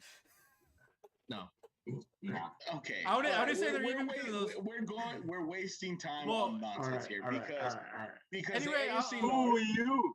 the AFC North is going to go through Cleveland. Cleveland, even Wait, Baker, I Joe agree. Burrow, give him a Baker- chance. Give him a chance. Baker is not a great got a quarterback, but they have a defense. They have Mhm. 2 stud They receivers, do. 2 stud running backs, 2 stud tight ends. They have a great offensive line. Baker doesn't need to do much. That defense is good. They got better in the offseason. Okay. And Chubb is for real. Cleveland is the best team in that division. But then it's Baltimore. Why? Because of Lamar. Now, Yes. Lamar, Yeah. because Lamar is going to win games based on his legs.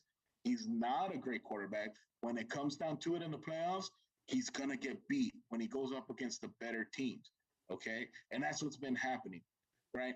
The Steelers are already down to third place, okay, because they lost people on defense. They've lost players. They need to replace. And Big Ben, you don't know what you're going to get out of it. You don't have a running game. You don't have a great offensive line. So what happens to that offense? Yeah, you have Juju Smith-Schuster. You have Claypool, who's, fell off at the latter half of the year. What's going to happen now, with that team? And Bengals, say what you want about Burrow. Yes, he's hurt. But Bengals are only going up. They're not going down anymore. I'm not saying that they're, up here already, but they're slowly climbing. All right. But so my question is this though: like, did the Steelers beat the Ravens last year? Yeah, I don't remember. I think they split, no? 1-1. What about the Bengals? I know they beat the Browns once, if I remember correctly. I actually think, I don't know. I know the Bengals lost twice to the Ravens. I think the Bengals lost twice to the Steelers. The Browns won both games last. We split against the Bengals. Okay, there you go. And we swept the Ravens, actually. Yeah. Oh, wow. That's what's up.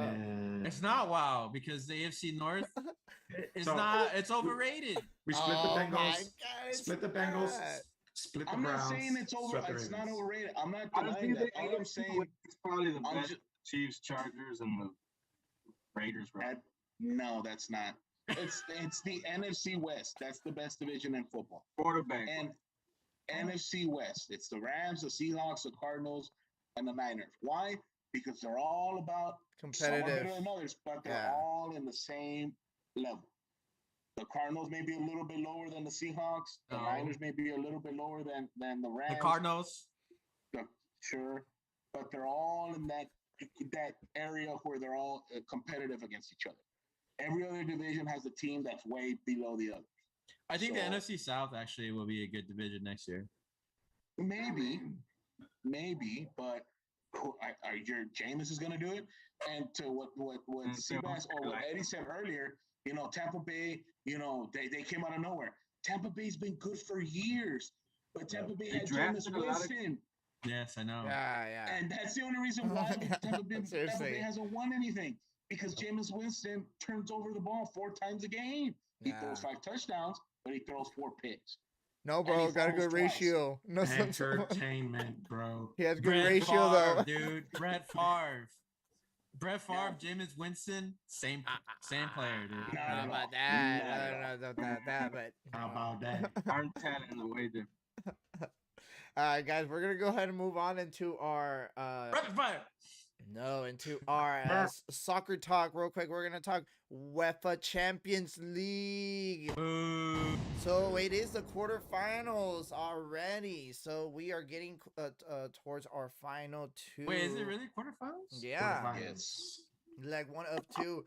We do have starting April 1st on Tuesday, and then April 7th the next day on Wednesday. So the first game is going to be Real Madrid, Liverpool at 2. I think that's Central Time. And Man City against Dortmund. I'm going to go ahead and grab Mr. Eddie, which is our insider, just to give us our little insight for that day on Tuesday. What are your thoughts?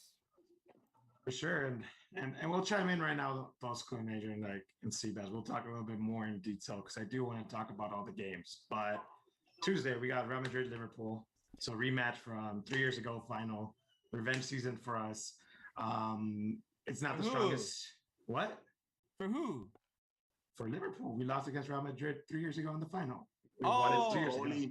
The goalie. Karius messed it up, and Sergio Ramos freaking body slam Salah. Yeah. He was sad. Lily cried a lot. It was wild. That was pretty Um, dirty. so again, I don't think Liverpool definitely leaps and bounds not the strongest team we've had in the last 2-3 years. We've had 16 different center back partnerships, 16. That's insane, in over a year.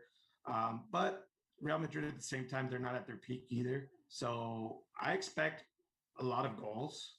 I mean, because we're not the best in defense. They're all right, but they're not what they used to be either. So I don't know. On that one, maybe the first game a little conservative. Second game, I think it might be a little more balls to the wall. As far as Man City and Dortmund, I really hope Dortmund pulls it off, but Man City's just on another level this year. I mean, they haven't missed a beat. Actually, they did in the beginning, but since then, they've been an incredible run. So I think Man City, it'll be maybe an entertaining first half even.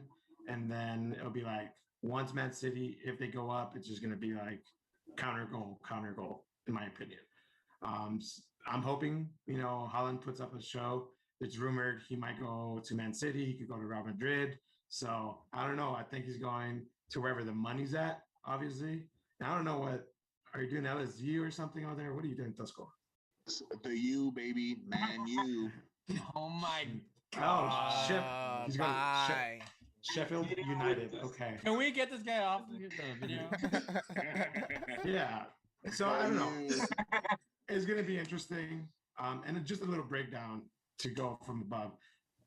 We have those 4 teams that we talked about. And then the next day we have Bayern versus PSG, the replay from last final. I think that's going to be a super entertaining game. Yeah. I kind of hope PSG pulls it off this time around, but Bayern just hold on. They're beasts. They've been solid the last 10 years. And then we have Chelsea Porto. I mean, Chelsea's been really good. Porto, Yeah. Porto, Dortmund, and Liverpool probably were in the bottom of the list here as far as strength, but they can pull it off. Every year, Porto's always in this, either the previous round or this round, every year. So who knows? It might be that year where they actually pull off an upset against Chelsea, but then you face either Real Madrid or Liverpool. So it's kind of one of those things, it's going to be a fun quarterfinals regardless. I do expect lots of goals on every single game. Every single game, I think, as an aggregate score, there'll be a big score line. 6-5, 8. Now, just give us in this case, we're gonna do a little thing called a little segment for our Champions League. It's gonna be called Happy Hour. Now we are Bar Talk for Super Fans. So obviously we're gonna go ahead and do our happy hour. Seabass and Tosco have actually already done it before when we did our Super Bowl segment. So what's the happy hour? So happy hour does consist of a victory drink. So what we're gonna do is we're gonna choose one team from these teams, whichever you want, and we're actually gonna talk about 3 ingredients that they need for a victory drink. So 3 things that the team needs for them to be able to win. Come out on top, and that's in this case, be part of that happy hour. I'll go ahead and actually start. Actually, just pass the baton back to you, Eddie, so you can just kind of let us know what your what your happy hour drink is. What everyone kind of thinks about that, and then we'll go from there. What do you think, Eddie? All right. So who do you talk about today? All right, so and we're talking about one team who I think can win it all, or for each match? Not just for one team that you think they can win it all, or one team that you want to talk about in general. I mean, I'm never going to shut up about Liverpool, so I'm going to talk about Liverpool, right? Can't forget, 3 years ago, we're in the final. We lost against Real Madrid. 2 years ago, we're in the final. We beat Tottenham. And then last year, we just got destroyed earlier in the competition. But we won the Premier League. So we've been a pretty consistent team. Again, we've had a lot of injuries. But at this point, my happy hour, my victory drink, we have no pressure from the Premier League. We can win it. We can't catch Man City.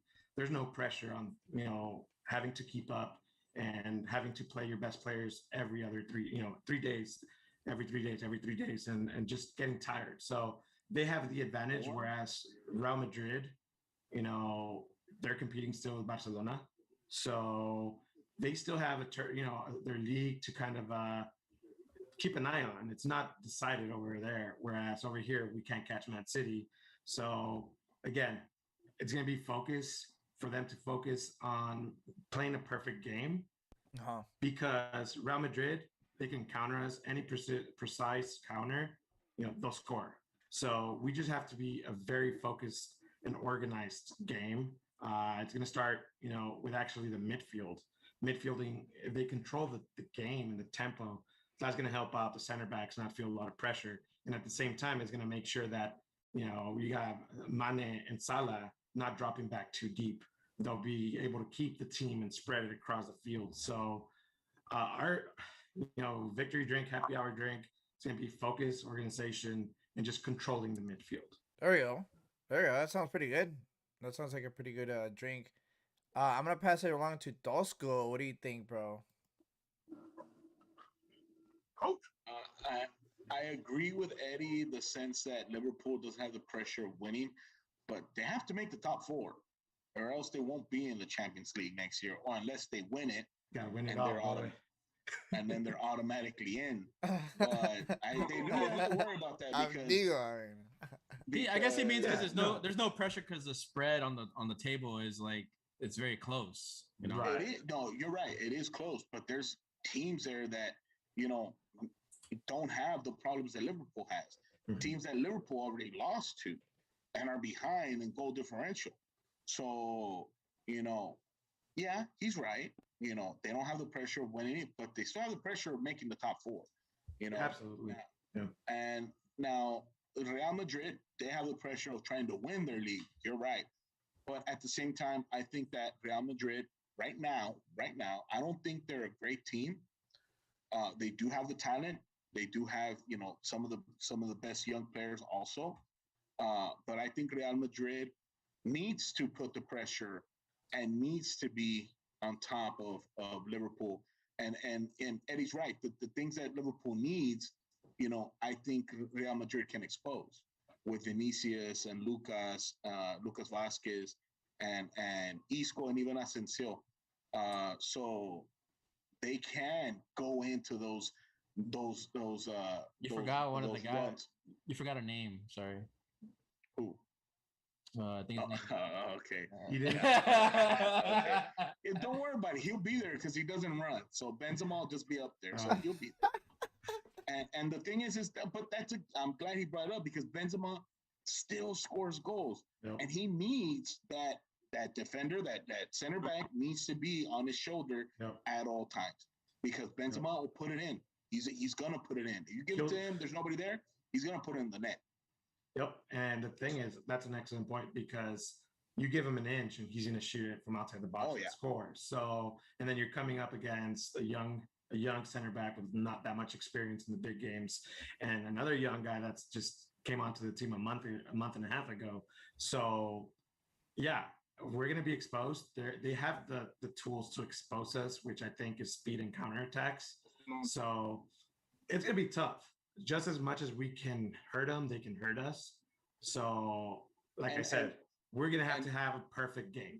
And the one thing I told Eddie earlier, because earlier in the Premier League, I was telling him, I'm like, with the team you all have, I would just put in all the forwards and all the midfield and just score as many goals as possible. I mean, that was 3 years ago. 3 years ago, we're scoring 4 or 5 goals a game. Do it now. You have Keita, you have Chamberlain, you have Shaqiri, Origi. You have all these guys on the bench. What the hell are they doing? Let's go. Put them in there and have them go. Super sub. I feel you. And I think we got a glimpse of, you have to also remember, this year we haven't been able to see Thiago in his right position. We've had 2 of our starting midfielders be center backs for most of the year. So it just hasn't been like the formula for everybody to shine at their position. I'm not excusing it, but I think a lot of the injuries is the reason why we're not as good. But you have to remember, we're only 5 points behind the top 4. 5 points behind. Real Madrid are 6 points behind first place. So it's kind of like, it's not an impossible gap. Like you said, we do have that pressure, and it can just as how bad we did from January to mid-February, we can have a badass close of the season, and the team on top can drop points. Man, you can drop out of the top 4 if they have a bad run. So definitely. I don't know. It's going to be interesting regardless. I think, we can do it. We're going to get in. We're going to win it all. You heard it here first. There you go, man. That's the way to. Yes. That's a toss-up game for sure. Yeah. All right, Tosco, give me a happy hour drink for one of the teams, whichever you want. One of the teams, whichever I want. This is your go guy, Dortmund. No, he doesn't even like Dortmund anymore. They all left. Because Klopp left. He They likes all Liverpool left. now. He likes Liverpool now. That's fine. Oh, okay. Here we go. Dortmund's not even a team. They're United High School in this. They barely made it. You're going by. I'm gonna pick Dortmund.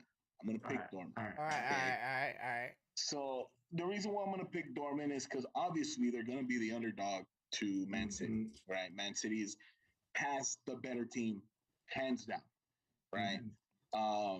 And I know that one of the things that y'all were talking about earlier was Haaland, right? And how good he is. Sorry, just quick question, Tosco. Does Dortmund even have 11 players?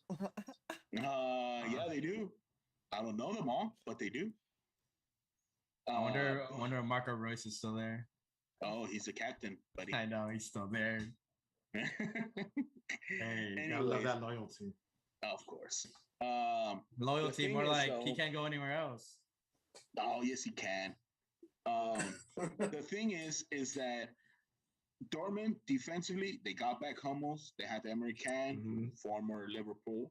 Don't even have the good Hazard player. No, they have the little brother. Torgen. Yes. Torgen, right? Yep. And the thing is that defensively they're not bad. Okay, offensively at the top, their scorer, Haaland, one of the best in the world. I mean, he's shown it.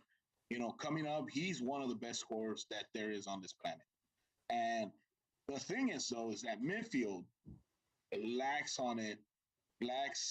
the continuity and the consistency to not only move forward and send the through passes and the balls forward, and also coming back, and helping out on defense. Hummels was considered one of the best center backs in the world. He's not at his best anymore. He's already in his, on his decline, but he's still really good. Emery Can, considered, a defensive midfield kind of guy, playing center back. He's a guy, again, who a couple years ago, you could consider he was a good, on at his peak. He's not there anymore. But if in the middle, if Dortmund can get, consistency from Delaney and Bellingham, and even if they bring in some of the guys from the bench, I know they have Munier and Rainier. I can't say his name. I believe one of them was on Leon, wasn't he? Adrian? Ooh. Was it Munier also? Thomas Munier on Liverpool? Thomas Munier? Yeah, on Leon. I don't think he was on Leon, no. No, I think he was. Anyways, I think he was on PSG. PSG. Oh yes, PSG. You're right. He was on PSG. You're right. And you still have you still have Julian Brandt, who's can come off the bench, and Piszczek also. I think it's more that midfield that needs that rotation to be consistent. And they could, because going up against Man City's midfield, you're talking about some of the best midfielders in the world. Bernardo Silva, Gundogan, De Bruyne. I mean, you got Sane, who, I mean, he's more of a winger, but I mean, you're talking about some of the best guys there. So, I think that Fernandinho, Foden. But you need to, if they can be consistent, they can at least slow down Man City and hopefully give Haaland one or two shots, because he's one of those. Like Eddie said, you give an inch, he's gonna put it through. Yeah. So you hopefully you're able to have some control of the midfield at some points, have an opening for Haaland, and he gets it in. Even if you get one or two, it's good. Yeah. It'll be there. Mhm. And to hold off Man City and hopefully come out with a tie or even a win. Nice. So, And all right, well, that's go for it, Daddy. I was gonna say that's a solid topic. And dude, you forgot Jadon Sancho up front. Oh, He's yes. also dangerous. I think Yeah, Sancho. you're on point The there. thing is that he's hurt. He's not playing. He's not playing. No, he's hurt. Oh, there you go. Yeah. But yeah, no, the Man City's complete starting 11 and bench. All of them are all stars, and Dortmund can pull it off. I do totally agree with that. But I think they're in a similar situation as Liverpool. They have to play a perfect game. They have to control the pace of the game and take advantage of the opportunities. So it's going to be interesting. I really hope that Dortmund pulls it off. I don't want Man City to linger in the semifinals or finals. All right. Well, we're gonna go ahead and actually pass it along to Seabass. So, Seabass, give me a happy hour drink for one of your teams. One of the teams here. I'll give you the nice and quick and easy one since we've been a little bit. I feel like Man City. Their happy hour drink is gonna be shoot, and make sure you outrun everybody. I feel like if they can just do that in every single game nonstop, they're gonna be undefeatable. So yeah, I'll make it nice and quick right there. Nice, Eddie. I mean, that's fair. They have an all-star team. They got the players to do it, wouldn't they? Yeah, like we said, they can just run, field any of the top 20 players and have them run and just shoot. and by the way, we haven't even mentioned their strikers, Gabriel Jesus and Kun Agüero. So Sterling. Yeah, some of the best strikers there. Mm-hmm. They're not even the top scorers on that team. Right. It's the midfielders. So they play false nine. Like Jesus Christ. Yeah, I like false nine. Yeah. I think that the only thing that can defeat Man City, or not the only thing, but the main thing that can work against them is injuries and fatigue from the Premier League. Yeah. If they carry shit over and they're just dead, that's how Dortmund can take advantage. I think they already have a big enough lead. I think that after a month, I think they still have that double-digit lead. I think that they can play some of their backups in the Premier League for and focus on the Champions League now. Yeah. They know that they need to have their top defenders. They need to have Stones. They need to have Kyle Walker ready for Haaland, because he's gonna be a menace.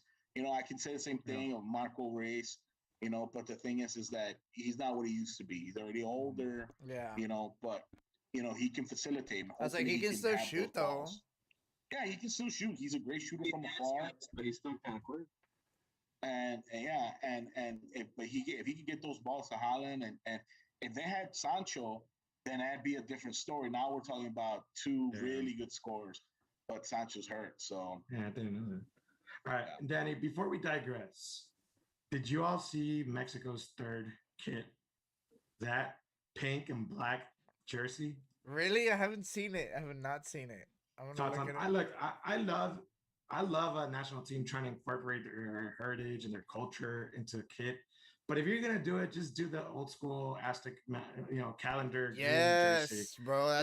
That's literally the best jersey they've ever had ever. This pink and black one, I'm not a fan. Yeah, I'm seeing it right now. Right, actually, I kind of like it. Of course, Adrian would like it. Hold on. I want to see it now. I could dig it. You would dig it. You would dig it. It's like an angry koala, bro. It does look like that. That's true. I didn't think about that, but I like it. It looks like a t-shirt. I feel like I'm gonna come out on Doctor Strange in the multiverse or whatever. Nah, it's not that. Is this an international team representing a country, or some Sheffield United Premier League team that's trying, got a chance to play in the Premier League? Oh my God, dude! It literally looks like some. I can't tell if it's like G-League. Mayan, like G League. I can't tell if it's like Mayan or something or Aztec. I mean, we'll see. There's a lot of there's a big difference of seeing a picture than actually seeing it in game, in a game where the athletes playing it, wearing it will probably be like, oh, it looks badass. It's happened to me plenty of times, like Liverpool jerseys, where I see pictures, I'm like, that's trash. And then I'm like, oh, they actually look pretty cool. It looks like But still, I'm not a big fan. Crystal I like the green one. Palace. That's who it is. They look like Crystal Palace. So that's where I know you from. That's where I know you from. Crystal Palace. Yeah. So Yeah, I don't know. some- Anyways, I kind of. The Premier League team. I feel like I don't know, dude. It feels like I went to the Pulga and they made it for me. Like, hey, they're like, hey, which brand did you want? Which brand? Oh, that one. Oh, okay. Put it on. Oh, that one too. It's a Puma, Adidas, Nike. It's on the same shirt. Puma. Like, This is a FUBU. Umbro. Dirty. But yeah, anyway, I didn't mean to sidetrack us into this, but I thought it was an honorable mention that we're on the topic. That is a very good mention. Honestly, I'm glad you brought it up. Very So honorable. all see it at the same time and say. All right. So with that, we'll have. Seabass is coming out and think, oh, this one I already have it. Like, I was like, which one? I pre-ordered it. It's already pre-ordered. All right, Adrian. It's your turn. Go ahead and give us our also high power have drink. drink. So my victory drink. I was thinking about it, but I was like, Do it. I'm about to go with Eddie on this and pick Liverpool as well. Dang. Liverpool. I am There we a go. huge Mo Salah fanboy. I love the guy. He's the best player I've ever seen. Pen in my white. life. And I'm not bandwagoning the team. I'm just bandwagoning the player, okay? And Mane is also a great player as well. Mane is a beast. Where was Mo Salah before Liverpool, Adrian? Do you know that one? He was also in Liverpool, wasn't he? Before Liverpool. Before Liverpool? Was he on Manchester Roma? City? Man United? Nope. He was in Roma and before that Chelsea. Chelsea and Roma, bro. I don't even remember him on Chelsea. He He was was there like alone. a year. They He gave had up a on very him. bad. He had Yeah, a very it bad was year bad. there. But it was Mourinho, and I'm not a fan of that dude. I think he didn't use him right. Yeah, But he's, yeah, he was there. yeah. I don't Also, like. they I had- don't like they had- Mourinho there. Oh, come on. They I had, know, I like, was gonna other say, yeah. strikers. Salah was like a up and coming player versus like star-studded Chelsea. Eto'o, 2015. another big- Drogba, yeah. shit, like. Yeah, like. But FT, okay, FT, Juan FT. Mata. carry on, Adrian. So I want to hear this. Oh yeah, and I'm just, I really think obviously these guys are like, the best playmakers in soccer right now, and just them too. I mean, they're and I mean, what they're like. I don't know what.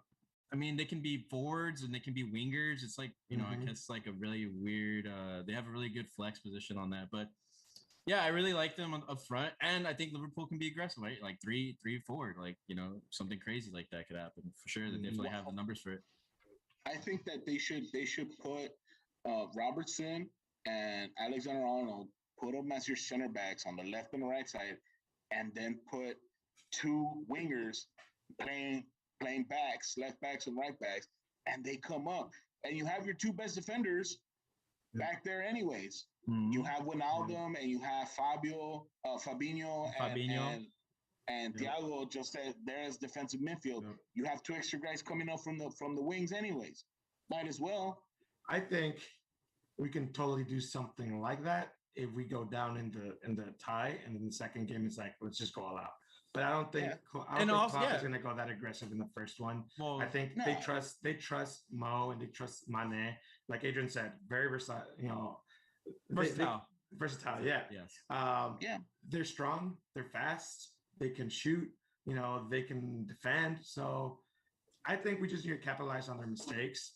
And then one thing I forgot, and I'll add it to Adrian's victory drink, is the fact that Liverpool might open up the stadium for fans in time for our home game. So I think that's huge for Liverpool to have like actual fans. Personally, I saw the drop off. Like, we don't look like the same Liverpool when we don't have fans.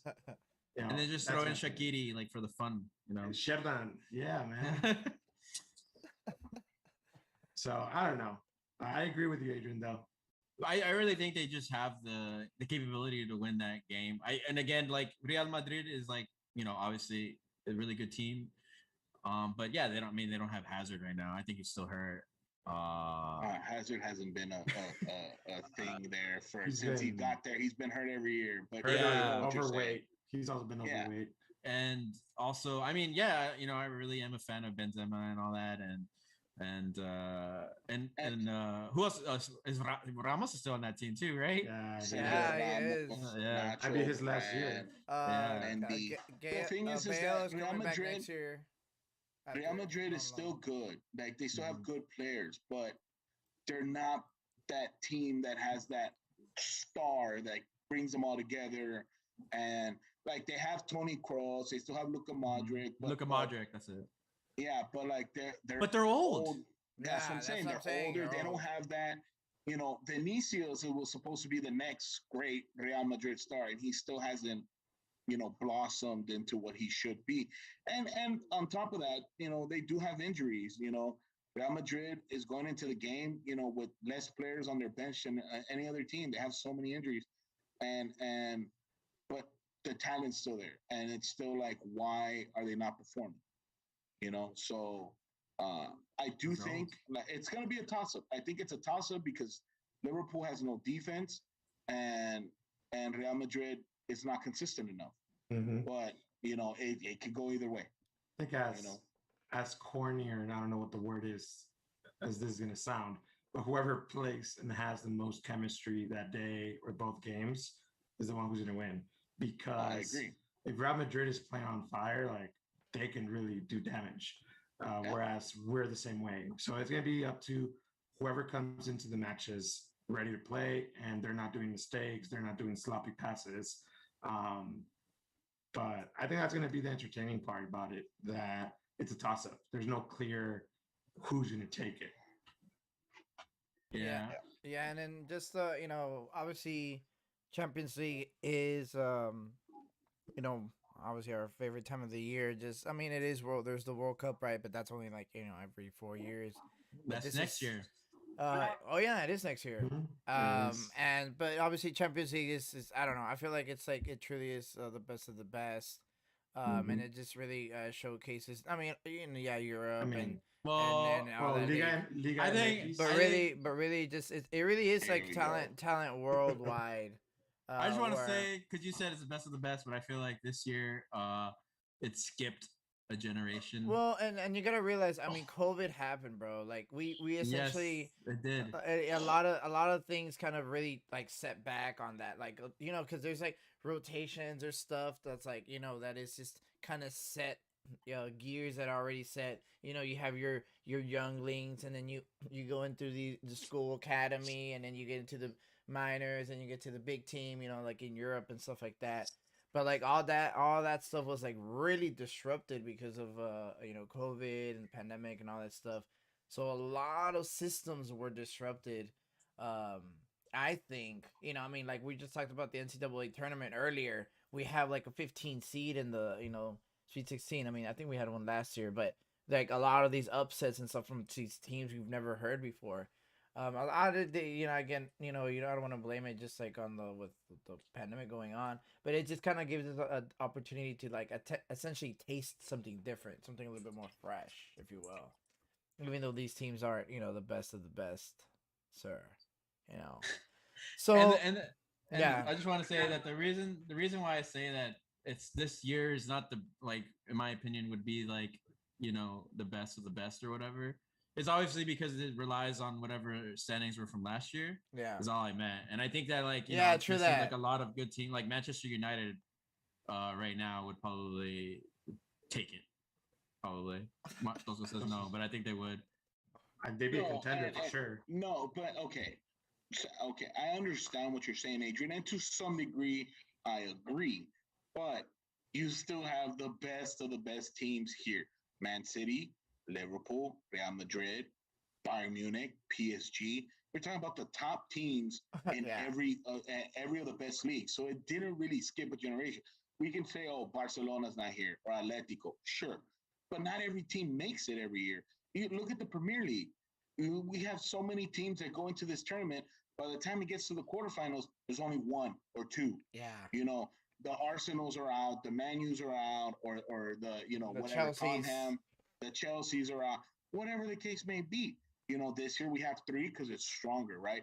Even though I don't think Chelsea should be here, but that's besides the point. Yeah, whatever. Well, that's what I'm saying. Like Chelsea's only there because Chelsea- they got 3rd last year, right? Something like that, or 2nd. No, they got 3rd.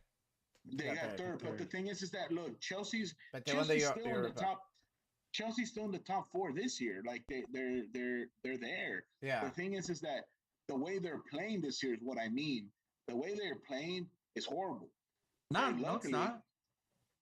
I mean, it's not they good. Fired their coach. Yes. They fired their coach, and now with their new manager, they're playing a lot better. They're undefeated. Okay? Yeah. So yes, and he's already been there for like 15 games. So the way we're playing with Frank Lampard, it was not translating with the young, good team that they had. Timo Werner hasn't done anything on that team. So now Thomas Tuchel is coming in, and he's doing a way better job of managing the players, managing the play style, and now they're advancing, they're winning, right? Yes, Frank Lampard got him here, but now Tuchel's coming in and taking them to the next level. Yeah. Now, I still don't think they should be here because they're not one of the best teams. Now, luckily, they got a draw with Porto. Porto, again, another I was like, yeah, it's really lucky. Is always at the top of their league. They're in the Portuguese league. They're always at the top. So you still have the top teams from every league here. And I think what Danny was alluding to was, the passing of the torch, right? Type situation that was happening. And I know we talked about this before we came on here, and I don't think that's happening right now at all, because who has the torch and who's passing it to who? Gareth we can Bale. say, huh? What? We can say Cristiano Ronaldo has the torch, Lionel Messi has the torch, Sergio Ramos, right? Some of the better players that have been in these teams, in these leagues, David Alaba, right? Lewandowski, okay? But they're still winning. They're not Haaland and Mbappe and all these young guys, Vinicius, they haven't won anything. Yeah. They haven't even won their league. So how can they be considered, the next guys that pass the torch? They're up there. They could be the ones, with the hand the closest, but they haven't done anything until they win a Champions League, until when they win their league or, the cup or whatever their cup is, their domestic cup. And that's when we can start saying, okay, they're passing the torch on. You still have some of the better players still with their team dominating the league, dominating every competition. That's why I don't think the torch is being passed yet. And I don't think it will for a few more years.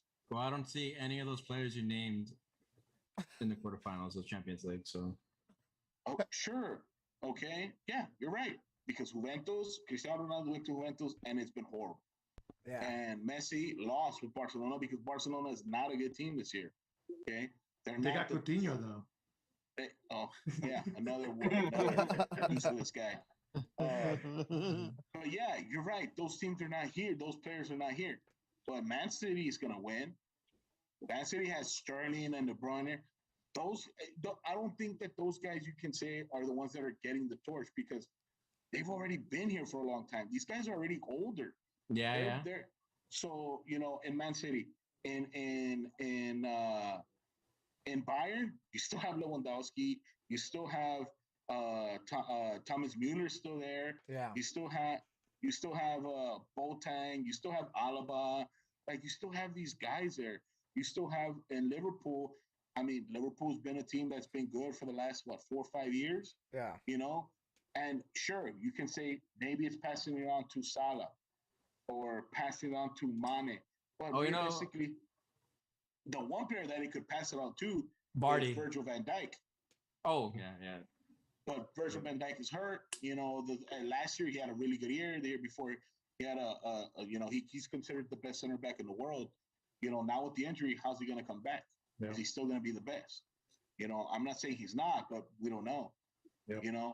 But there's no real passing the torch there. I just don't see another Cristiano or another Messi. You see glimpses of it in Mbappe. You see glimpses of it in Haaland. You see glimpses of it in Sancho and Vinicius. You see it in Rashford. You see it in these guys, right? The young guys, but they haven't really taken their team to that level to say, this is the next great soccer player. So, and I completely agree with what you're saying. I do think it's not happening now, but it can happen in 2-3 years. It could be at the part, it's going to take one for these players, these names that you mentioned, like Haaland, Mbappe, Rashford, like you said, take their team to the next level, but also perform consistently. I think the thing that Messi and Ronaldo had is that every single game they show up and they make the team that much better.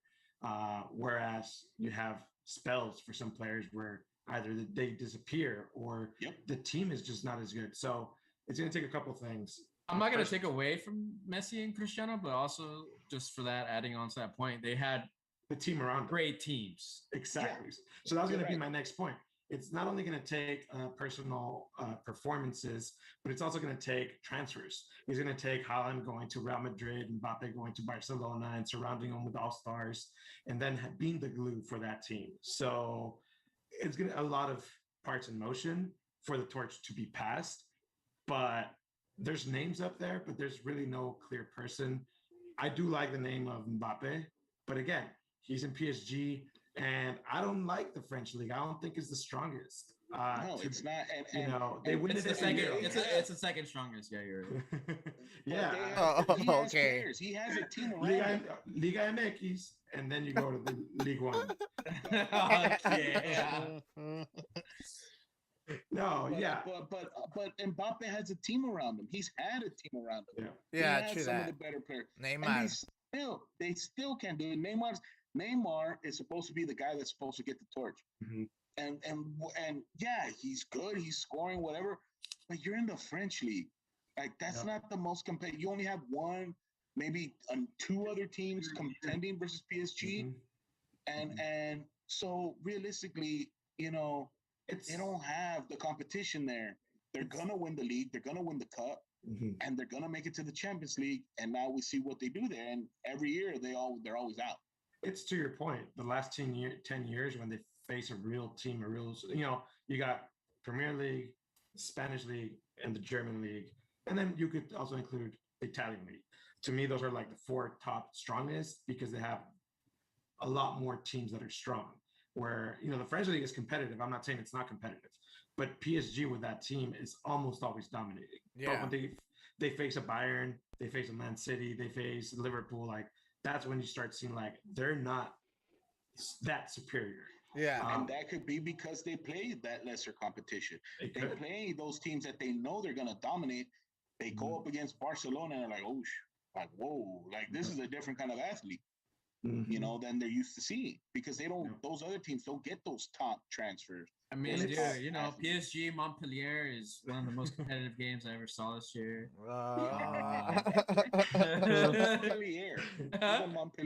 Who's on Montpellier? I don't know. I think I went to school. I think he went to Oral Roberts. That guy. Oral Roberts.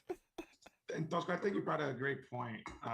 Them playing in that league is probably not as beneficial because they're not playing the strongest players and the best players. So PSG is an all-star team, but if they're week in, week out competing versus strong teams, they're going to be better. They're going to be that team. Whereas if they're, I'm not taking away anything from Lyon or Marseille or, some classy teams, but then the rest of the weeks, it's kind of like a farmer's league, just play with nobody. But I mean, that's a different thing. And I did want to draw a contrast to what we talked about because you brought up how Neymar is supposed to be that it guy. For the longest time, he was the next person to carry the torch. But it's like we talked about with quarterbacks. You could put on the money and he could have the accolades, he can have the history, he can have the skills, but you don't know if this guy's going to be the next guy for the next 10, 15 years. And it could be injuries. It could just be attitude. It could just be the team around them. They're just not in a good team. So to pass the torch, a lot needs to happen. And I think it's a lot of big transfers. And we're going to see a lot of Man Cities, Barcelonas, those type of teams with the backing financially that can afford to pay crazy wages to bring these players in. Any final thoughts, Seabass? Honestly, I would Vivas like to Chivas. see. I will. And actually, no, Chivas are doing horrible. Back to the topic. Eddie was kind of leaning into something that we've seen happen in multiple sports, including True. lately in NFL, where it becomes a players' league and players kind of get together. I wonder if we're gonna get to ever see that in a Champions League style, as far as all the players choosing where they're going. I don't know. I feel like that could be a future to be closely had. But if not, I do see what Eddie's saying. It's going to take a lot of transfers, a lot of luck and things in place, like the coach using the players the right way to have a star get that moment to carry the torch and actually win and actually dominate and actually do it at not just their league, but in the champions as well. And until that happens, yeah, there's not going to be any clear-cut next Messi or next Ronaldo or whatever you want to call it. But yeah, it might be quite a while. So I think Tosco and Eddie are correct with that. And you're talking about like a Miami Heat kind of team for like a soccer team, right? Is that what you're saying? Or like Tampa Bay Buccaneers or like the Lakers now or whatever. Yeah. Mm-hmm. But think about it. Those are the teams that have been winning it all. Like think about Barcelona when they had Xavi Alonso, Busquets, Pedro, Messi. Like you're talking about Puyol, Piqué. Like you're talking about like Hall of Fame, like the Spanish national team. Except Man City. Yeah, well, but that's what I'm getting at. Like you still need those. Like even Barcelona was out. PSG beat them, right? Which was a big deal. But I mean, look at Barcelona. They have Dembele. They have Griezmann, they have Messi, they have Busquets, they have De Jong, they have, they still have players. They have Umtiti, they have Panjak, like they have players. But and I guess that's why you see so many coaches, so many managers get fired because Seabass brought up a good point saying, how does the manager use the players? Because you have a manager, you bring in a Haaland, and his play style, the manager's, different play style or different, is different, and it doesn't work. And Haaland doesn't score. So what are you gonna do? Are you gonna get rid of Haaland? Hell no. You know that kid's good. You're gonna get rid of that manager, and you're gonna bring somebody that works with him. That's why you see so much turnover in these coaches. Mm-hmm. I mean, think about PSG. PSG made it to the UEFA final last year, right? Yeah. I believe they don't have the same manager. They go in and got Mauricio Pochettino. It was the guy with Chelsea. It was, Thomas Tuchel. Yeah. They had Thomas Tuchel, took him, and they fired him because he made it and lost. They got Pochettino he used to be the coach at Tottenham, who never really did much. But lost the final against Liverpool and gets fired. Now he comes over here. God dang. That's what I'm saying. Like, there's so much turnover in these managers, and it's like, okay, is it Pochettino, the guy who's gonna take PSG all the way? No, probably not. He's probably getting lucky, and they're finally putting it together. And maybe his style works a little bit better with some of these guys, but I don't think he's a great manager. He never showed anything in Tottenham, and they had good players. So, what's the difference now? So quality player. And that's a huge problem that I see nowadays. And the thing is, there's no cap, there's no limits to like anything really, right? So I think one of the biggest problems is you get these Man Cities, these Chelseas, these Barcelonas that are offering huge contracts. Huge contracts. Okay, thank you. And they're offering and just grasping because these are the next players. These are the biggest players coming up. And they're not really looking at, does this player fit the team and my playing style? Does this strength of this player fit what we need? It's mostly just grabbing players. That's what happened in Barcelona. They paid a fortune for Philippe Coutinho, which in Liverpool, he was an all-star. He was amazing. But then it's not the same gameplay. It's not the same chemistry than just buying this guy for a fortune, put him in Barca and perform that way. And that's where you get the turnover. Is it the coach? Is it upper management? Is it the players just not living up to expectations? I think it's a little bit of everything with these big oil money teams. But then you also paid 100 million euros to get the transfer fee, and then you have to pay them 100 million euros to the player. So you're invested 200 million euros on a player, and on an Antoine Griezmann, and approved expenses, and $400,000 weekly wages and stuff like that. Exactly, and the coach, you sign him for a 3-year contract worth 10 million. Like, yeah, of course, it's going to be easier to get rid of that instead of the 200 million that you committed to a guy that's not working out on your team. So you're gonna, in Barcelona, it's exactly what's happening in Barcelona. They went and got Dembele, they went and got Griezmann, they went and got all these guys, all these young kids that they thought were gonna be the next big thing. They all suck. They're not. Sergio Busquets is still, a starting in midfield for him. Wow. I mean, come on, like. Nope. So, and just any final thoughts, Eddie, before we move on? Yeah, Robin Van Persie and Thierry Henry were the best team ever. You're not Eddie. I mean, honestly, Thierry Henry was something else. That guy was amazing. But my only how many championships did they get? 0. But you're right. They were the best. I think they were some of the best. The team with the Dude, it was a really great partnership. It's kind of like if Liverpool never won the Premier League, but they had this team that we have now, it'd be like, oh, they were amazing, but they didn't win shit, right? So I don't know. Like Liverpool with Gerrard and Carragher and all those guys. I mean, yeah, and no, because it wasn't every position was an all-star position.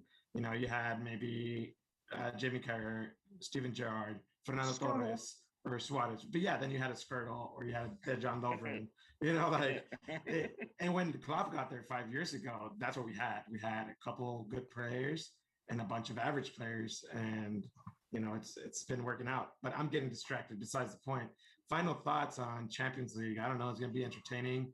I do want to eventually talk. Maybe not today, but when you talk about the Euros, we talk about Copa America, and when you talk about the qualifiers for the World Cup, I think we need to get maybe even some sort of brackets for these competitions that are coming up, because we got Euros starting July. So there we go. I kind of like that idea. I'd be down for that. Because the Euros didn't happen last year, right? No, it did not happen. So and I'll touch base very quick on this. I know we probably want to get out of here soon, but so we could talk maybe next time, and maybe we could even do some sort of like predictions. Yeah, go for it. For the Euros, Group A, Italy, Switzerland, Turkey, and Wales. Yeah. Italy and Wales are going to be entertaining. Group B, Belgium, Denmark, Finland, Russia. That's easy. Belgium. I think Belgium's going to take that one. Then you got Group C, Austria, Netherlands, North Macedonia, and Ukraine. I think Netherlands. I'm gonna go for Macedonia on that one. And then Group D, Croatia, Czech Republic, England, Scotland. I think England and Scotland are going to be the more entertaining sides. And then Group E, Poland, Slovakia, Spain, and Sweden. That's a good one. That's a good one. Yeah. All right. And then Group F, France, Germany, Hungary, and Portugal. That's a championship right there. And Portugal. Oh my God. Group of death. That is group of death. It's going to be exciting summer, I think. Well, I don't know. Mexico will beat Germany, so I don't know if Germany's as good as they used to be. Germany's D squad, bro. It was Germany's D squad. They had Mueller. They had Mueller. I don't know, bro. Mueller's not going to be on this squad, bro. So we're talking about passing the torch. We're talking about passing the torch. Yeah. Chucky Lozano, 100%. Chucky? You believe in Chucky Lozano? He's probably one of the best Mexican players on that team. Yeah, I was just talking one because he scored against Germany. That's the only reason I was because he's fucking fast and he can pass. No, if we're going more onto the Mexico and the CONCACAF side, I think I really like United States. The nitty-gritty. Yeah. I like United States. They're surprising me. Their strength. It's coming up. Awesome. I think the days of Mexico always owning the United States are behind us. No, I that remember already happened. That didn't really That happen. already but happened. Okay. That didn't happen. No, I No. said that didn't really happen. Oh Mexico, my. United States already passed them. Yeah, exactly. No, that's what I'm saying. Dude, The hey, the days that Days Mexico that we just have- make the playoffs, bro. That's Make the behind us. playoffs. What Mexico? What playoffs did they make? They haven't won anything. Well, they haven't exactly. won, but they made the playoffs. What playoffs? The World Cup Finals. Oh, the penalty? Yeah, that was a penalty, homie. True, So, true. no. Right, bringing up ancient history. Actually, I was really sad for Mexico because there was no other team to cheer for me. Fuck no. Netherlands was supposed to win. That's awesome. Oh my god. Mhm. At least we made it, right? Welcome. Um, All right, Well, guys. So with that, we're actually gonna go into our final segment, which is everyone's favorite segment. It's gonna be the Rapid fire. rapid fire. All right, guys. So it's gonna be it's fresh new rapid fire. I do have some new questions. We do have Eddie on, so it's gonna be pretty excited. Tosco is 6-1. Seabass is actually I beat him 1. last week, dude. What do you Oh mean? my I god. thought it was 7. I'm sorry. No, it was, let me check. I'll check right now. No, 6-2. I beat him last week. Let's see. Rapid No, fire. I came Good out lord. clutch at the end, and you couldn't score at the end. So He was Godzilla. You were King Kong. He slapped you. Wait, so you're saying Godzilla wins? Yes, he does. You can't be the Godzilla's- god to a king. oh god damn, that was awesome. Man, that should have been the ending quote of today's show. I would have watched the movie if that was in the trailer. Godzilla is gonna win the first movie, and then King Kong's gonna come back. He's not really gonna die, and he's gonna be Godzilla, but like in part 2. No, It's what's not. gonna end up Son of happening is King that Kong. none of them win because something crazy is gonna happen. I don't know. Oh no! The gorilla from Rampage shows up or something. I don't know. Oh, Hey, god. that game was badass. I don't know what we're talking about. That game Love was awesome. Rampage. Are you You gonna know bring there's a on? movie? Oh, that was I never watched the movie. I heard it was trash. It was Yeah, Kind of pretty like that trash, DBZ movie. Never saw it. What I DBZ movie? There's a DBZ movie? The story of Kakarot. Mhm. That was Oh, a the Dragon real Ball. life version stuff. 10 plus years ago. Yeah, no. Dragon Ball. My bad. It's all about Sharknado, bro. I would just have everyone from the raid be in Dragon Ball Z movie. Just Might do as whatever. well. That'd be awesome. Just do whatever you guys want to do. Okay, thank you. Okay. Anyway, rapid fire. Go. Danny, are you ready with those questions? Yeah. Well, I'm like, Hey, why do I have a one? I haven't even played this. oh shit. Hey, I need a recount. Voto por voto, casilla por casilla, because that ain't right. Like that. And the first answer to the first question is 13 feet. So next. No. Okay.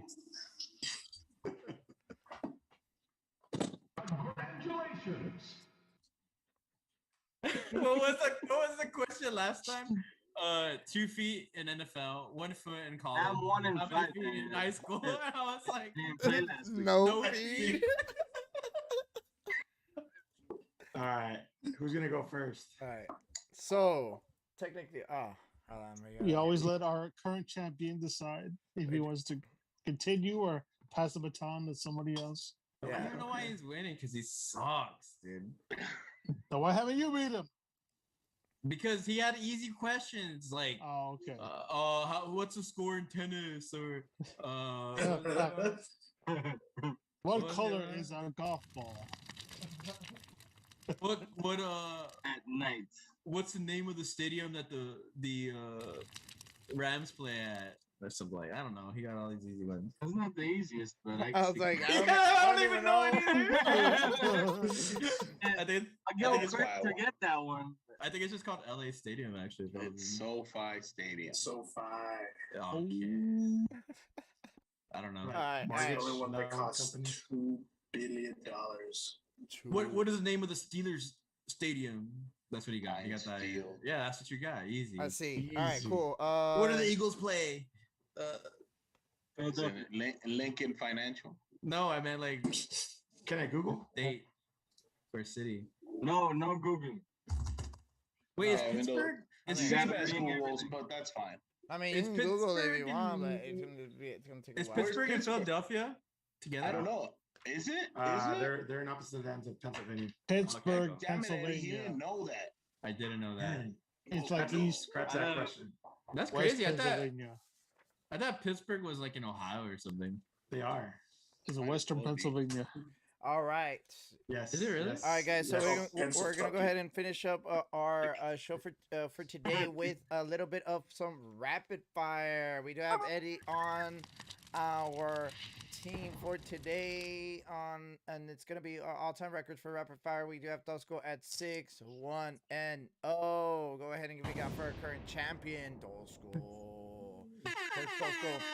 Champ is here. We do have T-Baz at 1-6-0, Adrian at 1-0, and Eddie has just started. So we'll go ahead and get started with some rapid Adrian's fire. supposed to be Undefeated, baby. Seabass.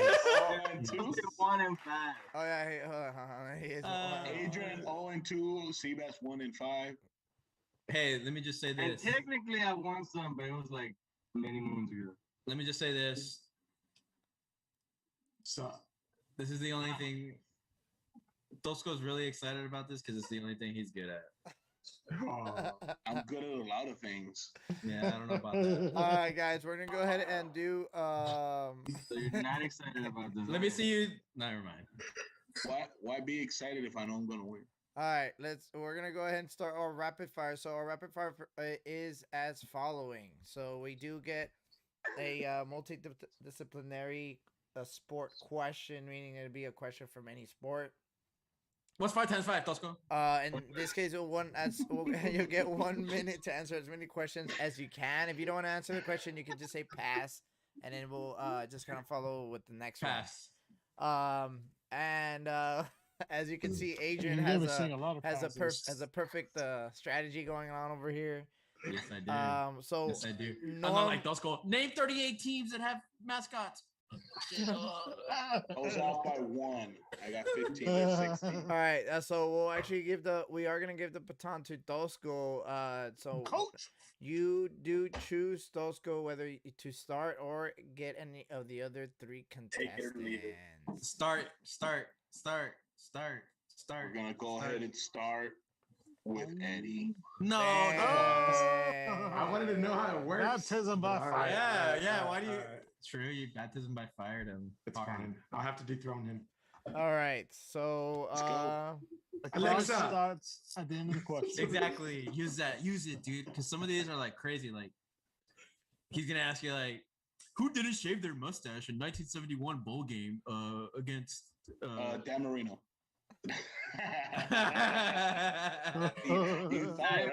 Yeah, I was like, oh shit.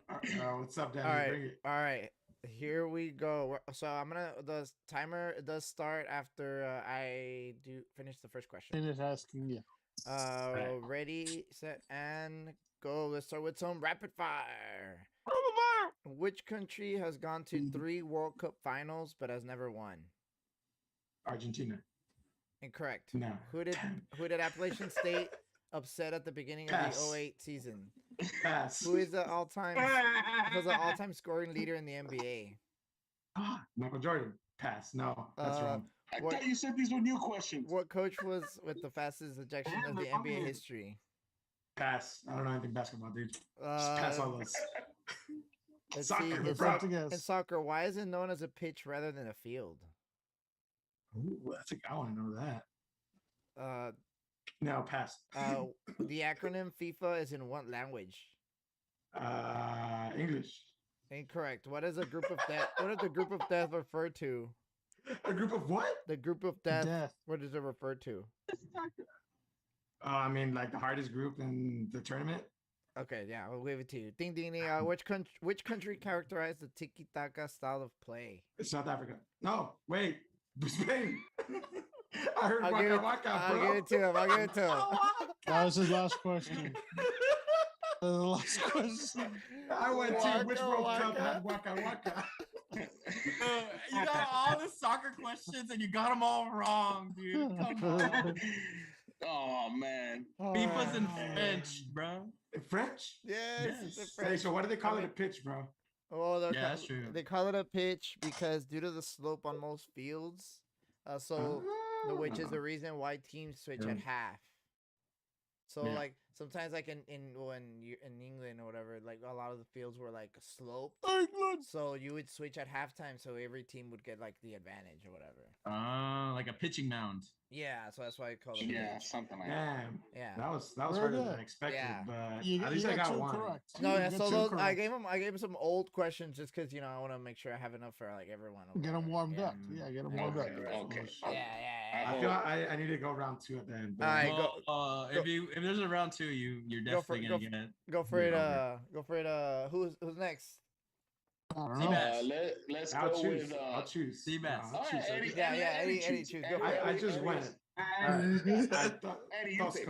Tosco, your All turn. right. Oh, Let's see what you got. All right. Coach. What color does the Cowboys play with at home? Yeah, exactly. No, yeah. All right. Better Ready? not be like this. Ready. No, you know what they should ask him? Is this the Steelers throwback jersey? It was. All right. Ready, set, and go. Who was the first wild card team to win the Super Bowl? The Giants. Incorrect. In football, where is the coffin corner in the field? It is the corner from the 1 yard line to the goal line where they punt it out. Correct. What team did Beast Mode beat during the Beast Quake in 2010? The Saints. Correct. Saints. In football, Tell you. 4-3 defensive position, what are the two positions on the D line called? In the 4-3, it's a defensive tackle and a defensive end. Correct. City with the most sports franchises. City with the most. New York. Correct. Basketball court. Where is the top of the key? The top of the key is by the free throw line. Or past the free throw line. Okay, yeah. All right, got it. Okay. Difference between goaltending and basket interference. Goaltending is you hit the ball when the ball's going down. Basket Fun question. interference is when you grab the net or you grab the rim. Correct. I got it. Dang, that's pretty good. Oh, you give him easy ones. What do you mean? That's pretty good. Those aren't. Of course, it's New York. I need more of those. I'm just saying. Brooklyn, It could have been LA. It could have been LA. I would have said Giants, LA too. Knicks, Jets. How many did you get, Evan? Mr. Crack Davey. 1, 2, 3, 4, 5, 6 out of 7. 6 out of 7 right. 6. Ooh. All right. Tosco. Who does go next? Adrian. Well, of course. Dude, now I'm gonna get all the hard. All right. Let's go ahead and start with. I guess I just go with the next one. Oh, you don't want Patrick Ewing. I'm gonna start with the stuff. I think we already went over these, but I'll see if we can get them. Nick Foles. All the easy You ones. probably Googled them already. Who are ready, set, go? Who are the UT Longhorns' only 2 Heisman Trophy winners? That's another one. He's not gonna Pass. I got it, but I pass. What I does know. what does FIFA Pitiful. stand for? Ricky Williams and okay, what? What does FIFA stand for? Just looked it up. Federation International Football Association, but in French. I don't know how to say. Correct. What is the name of the nickname for the Italian national soccer team?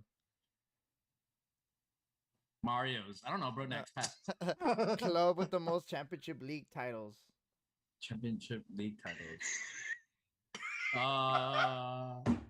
Manchester United. Incorrect. What was the name of the Champions League before it was called that way? UEFA. Incorrect. What is the basketball player with the most NBA seasons? Dwayne Wade. It could be that Haslam guy, probably. How many fouls before you fall out? 6. Correct. What is Didn't see Gilbert which sport. Gilbert Arenas' nickname? Last question. Oh my God, I remember this one. The Wizard Man or some shit like that. No. Agent Man. Agent Zero. No. Yeah, 2. All right. Those are hard. What was the man. counts on that? What was the count of that? Yeah, I'm not the worst one. How much was that? Was it We Udonis can't, has we can't hear you, Evan. You're all at the same percentage, 2 out of 8, Eddie and Adrian. 2. Oh, So you got 2 out of 2. 8. trash questions? Very nice. All right, T-Bass. ¿Estás listo? Easy questions for sure. Who was your roommate in UTSA? He finally remembered that. Do I name one or all 7? For real. Maria, Juan. Almost everyone on this call. What's up? At some point. At one point, almost all of them were there. True. Oh, he did do this one. Who's next? Seabass? Yeah. Yeah, Yeah, Seabass and- listens and to he's the getting show, the so he's extra gonna hard- know the questions from you last week. No, True. yeah, no, I'm getting these Yeah. are new. All Okay, right, ready? let's Ready? go. I wasn't even here last week. Oh yeah, he Yes, wasn't he here watched last it. week. All right, But well, he Nobody knows watched him. it. But he watched the show. He's I watching. wrote them all down in my hand. Like, all I right, believe ready? You used to do that in high school. All right, ready? Listo. Write all the answers on a piece of bubble gum wrapper. Crazy. All right, 3, 2, 1. all right. Name me 4 of the 6 NBA players that have scored 60 or more points in the game. Will Chamberlain, Kareem Abdul-Jabbar, Kobe Bryant, Michael Jordan. No. Yes. Incorrect. Next. That's Somebody Google it. Over. Okay. You forgot Yeah. about Tracy McGrady. Yeah, he said 4 players. No, There's There's one. There's one. one that's not. That's not. Yeah. there. Yeah, that one of those is not. Uh. All right, go. All right. Who is an NFL player nicknamed the Playmaker? 30 seconds. Game maker. Pass. What are the only 2 bird mascots in the NBA? Easy. Pelicans and the Hawks. Correct. Tim Duncan is known as Mr. Fundamental. the bootleg play action. Which position receives the fake handoff? The running back. Correct. What is the Oklahoma drill? Last question. 2 players go at it and see who can actually get past them, and the player has to tackle them down. It's a running back against lineman or something like that. Yes. All right. It's the big Oh. fundamental, not Mr. Fundamental. But Yeah. Yeah. That's Oh, it was Also, Old Man Riverboat. Kareem Abdul-Jabbar, I don't think scored 60. No, he didn't. It was It was so, Will, Kobe, Michael, and Tracy McGrady. Larry Bird. Elgin Baylor, James Elgin Harden, Baylor, and Lillard. Harden. I was gonna say Harden. And Did it. Lillard. And Lillard. Lillard. Damian Kareem Lillard? Abdul-Jabbar never did it. I still lost 30 seconds on that one. How much was that? You know when to pass. How Yeah, I much? still beat both y'all, I think. How much was that? Yeah. You got 4 right, I think. Evan, You got did he 4 get right out of 6. Yeah. All right. So 4 on the board for Seabass. Trash. Do we got a second round or Round two. Let's go, Mr. Eddie. Okay. All right. There is a round 2. Okay. I thought it was a joke. It's not. This is your first rodeo. Yeah. It So is. A couple of weeks ago, we had like 5 rounds. Yeah, It I wasn't don't know if I can 10. do 5 rounds today. It's already midnight, but that's all right. Ready, It can go. set, Yeah. and what position did Maradona play? Striker. Uh, Central forward. correct. First retired NBA player featured in the NBA 2K cover. I don't know. Pass. What college did Michael Irving play for? What? What college did Michael Irving play for? Oh, I don't know. Pass. What is the charity stripe? The what? What is a charity stripe? What do I know? Pass. Name me top 3 teams with the most Super Bowls. Oh, we got Steelers, Patriots, 49ers. Correct. Name me 2 defensive players that have graced the Madden cover. We've got Troy Polamalu, Mm-hmm. which is split cover, and some Seahawks dude. I don't know, pass, I guess. Oh, you almost got it. I got it. Second most. You're so close. Second most I TDs know. all time. Second most TDs Ooh. all time. By I don't know. receiver. Question. By the- receiver. Yeah, Deion Sanders. Oh, Receiver. incorrect. Yep. No, it might be right. I don't know. Incorrect. No. Incorrect. Randy Moss. I don't know. Oh, his Randy full name. Moss. It is Randy Moss. Yeah. Ah. How much was it, Randy Evan? Moss. And it was Ray Lewis. So not counting that last one, that was 2 correct. Nice. I Yeah, got Ray 3, but- Lewis, and then it was Richard Sherman. Richard. Yeah, I was He gonna said say. Palomalu, so it was also Yeah, Palomalo. Yeah. Yeah. Well, But that was a Yeah, he good one. was. That you knew it was a split cover. It was a split cover with Larry Fitzgerald. Yeah. Wasn't Ed Reed on the cover at some point, Tosco? no, that's the one I got wrong last Yeah. You're thinking of the Yeah. collectible edition with Ed Reed, the scuffed after version. All right, guys. Who's next? Tosco. Tosco. Yeah, Those sketch. Tosco. You get the new questions. Oh. Tim Duncan beat Dave Robinson at what video game? What Brazilian strikers in the China League? That's Easy. Easy. Oscar And Hulk. But yes. and Hulk. Wait, they're in China? Yes, they're on the same team. Dude, Uh, China has some stars out there getting paid. Oh yeah. Oh yeah. Yeah, like, este- Paid. ¿Cómo se llama? Ling Ling was his name. Ling Ling. All right. Are you ready, Tosco? Yeah. See, that's Who is a player? Who is a player with the most FIFA cover appearances?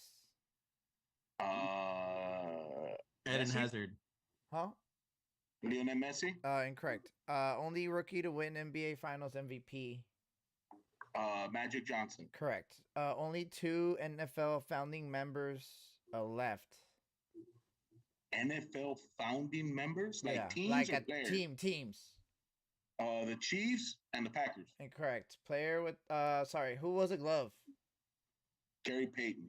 Correct. Where was the Utah Jazz originally located? New Orleans. Correct. What do you yell at in basketball when someone misses or hits the rim?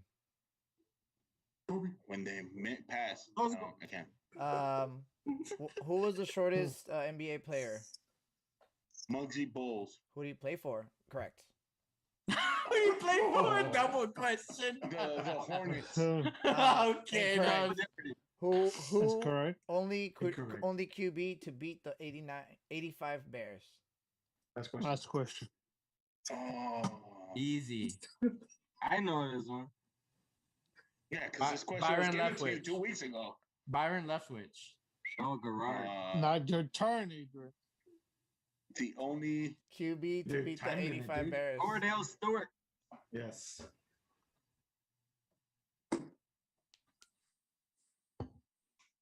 Can I go a clock or something? Like, Yeah, no, that's over, dude. Pass. Yeah. Yeah. I'm gonna say What is it, guys? Dan Marino. Yes, yes, it is Navarino actually. What the fuck, you No, lucky piece? got it. He got an extra 30 seconds. I don't You know. like power he your just- power he level just up. said there. it in suspense, so he heard me say that 2 weeks. How To much? be How fair, much was that, Craig? The clock is for like when questions are like to be finished asked. Yeah, I mean just the last one. He just could to give take a his while to chance. answer it. Yeah, so. go for it. Yeah. What was it? I think he got 5 right All right. out of 9. But I think it was- I I think think it was a I little thought it was skewed. 6. Yeah.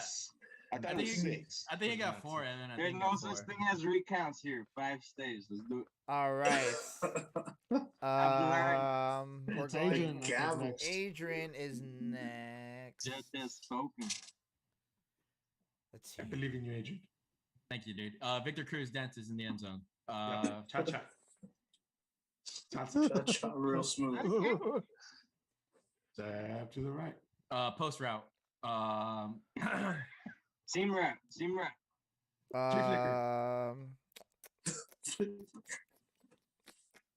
All right, you ready? It's when you have a cigarette and that mixes smoke. It's called the L. 1, 2, go. Nickel defense has 5 defensive backs. Dime defense has how many? 6. Correct.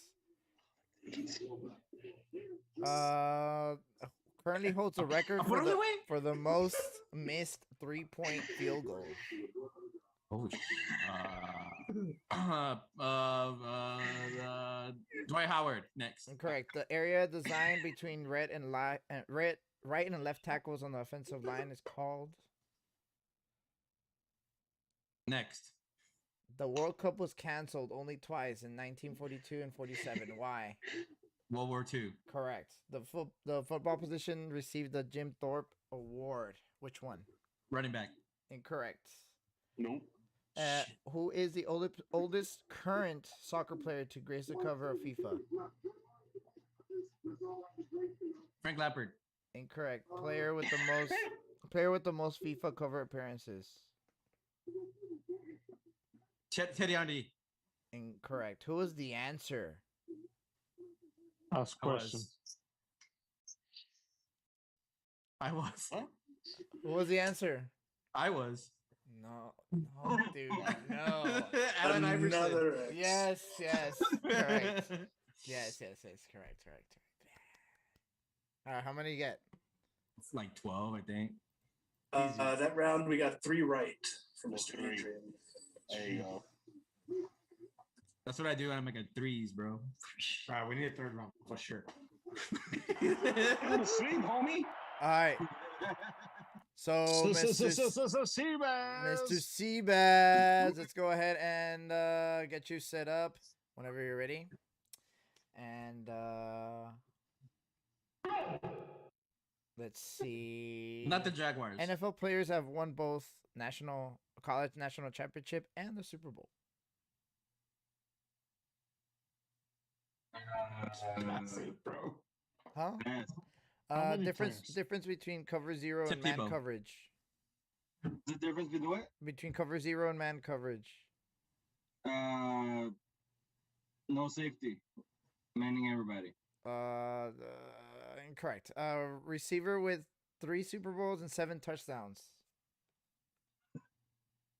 Jerry Rice. Correct. Who was the playmaker? Pass.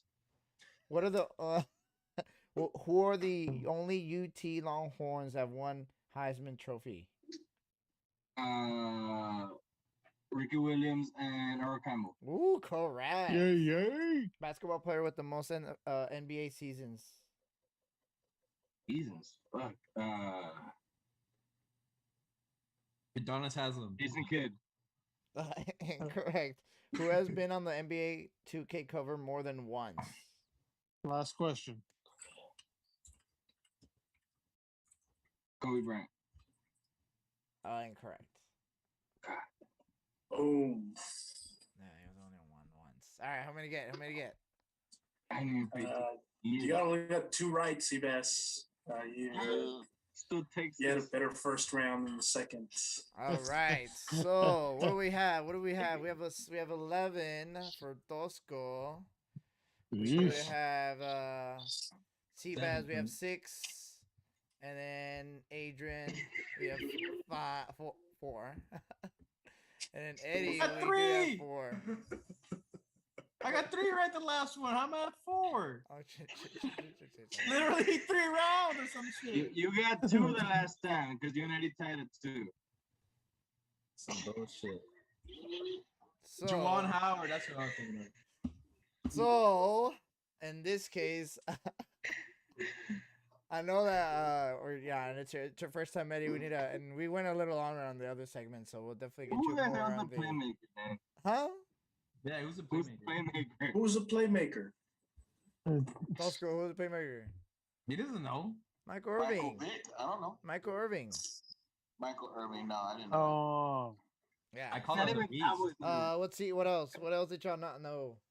Because I called Michael Irvin back what in the is- day the beast. What is the nickname for the Italian national soccer team, Azzurri? Come on, Oh, dude. sorry. What was the name of the Champions League before it was called that? UEFA League. European Cup. Club with the most Champions League titles. Champions League. Oh, Chelsea. Easy. Real Madrid. Correct. Real Madrid. Yeah, and then I knew that. Just didn't want to say it. yeah, the only who's been on the NBA 2K cover more than once? Michael Jordan. Michael Shaquille Jordan. O'Neal. Shaquille O'Neal, Michael Jordan. And the FIFA wants Cristiano Ronaldo, right? Cristiano, the FIFA one is Wayne Rooney. I was gonna say Wayne Rooney. That is true. 7 times. I don't know, bro. I always cop the edition that has Chicharito every year on the cover. So Same. Hey, though, dude, It's he's been like what, 2 years? dude. He was actually like Wayne Rooney and Ronaldinho. I were, even like, have would one. split the covers for like fucking like a decade a la verga. yeah.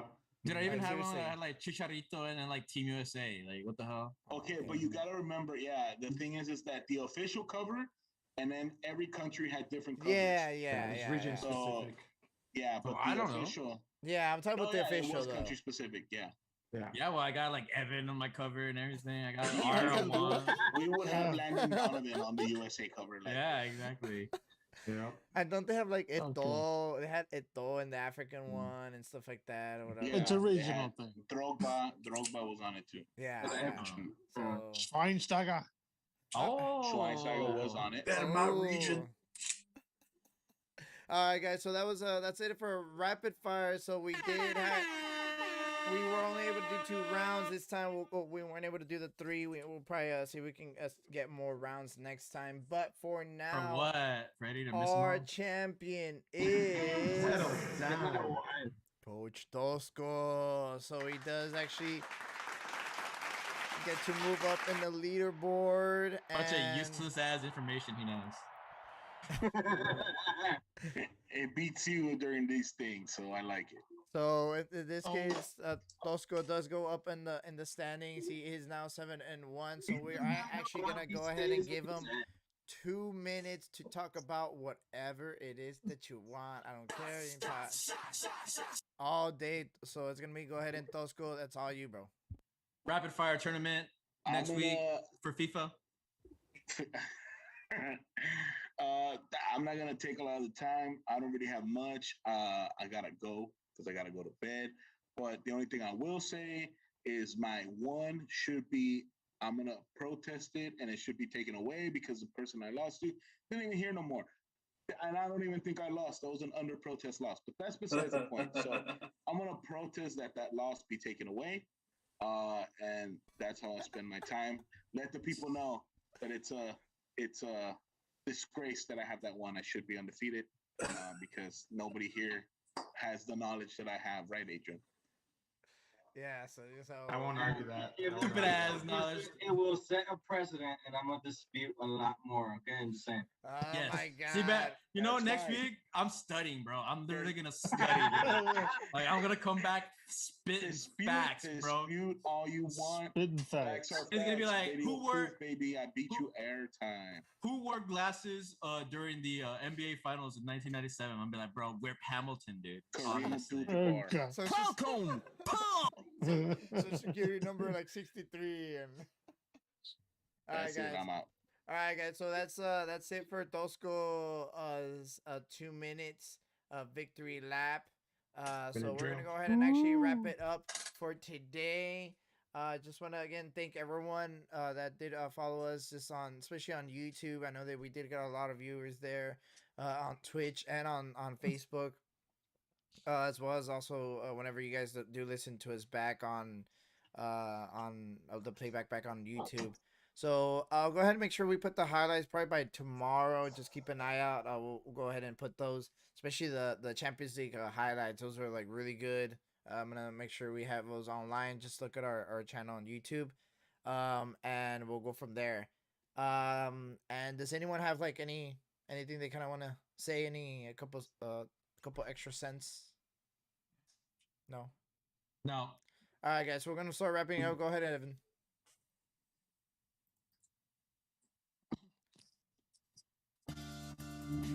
Tosco sucks. Alright guys, that's it for this week's episode. Thank you so much for joining us. I just want to say everyone, go ahead and like, subscribe, and share us on Facebook, Twitch, Instagram, and on YouTube. Thank you to all of our sponsors, music provided by Studio 13th Day, as well as our graphics. Any logos or anything like that, go ahead and let us know. This is Danny BMD signing off, saying laters to all. Make sure y'all take care, and too bad for your packet busted. Go ahead and super fan art. Thank you, Dan. Less than a day is with all the brackets busted. No high seed is safe in the underdog heavy Sweet 16. Remember, sports are great, but mean nothing without y'all, the fans. Until next time, folks, this is episode number 18. Stay cool, be safe, and keep on listening to Mezzo Forte Sports. Stop, dude.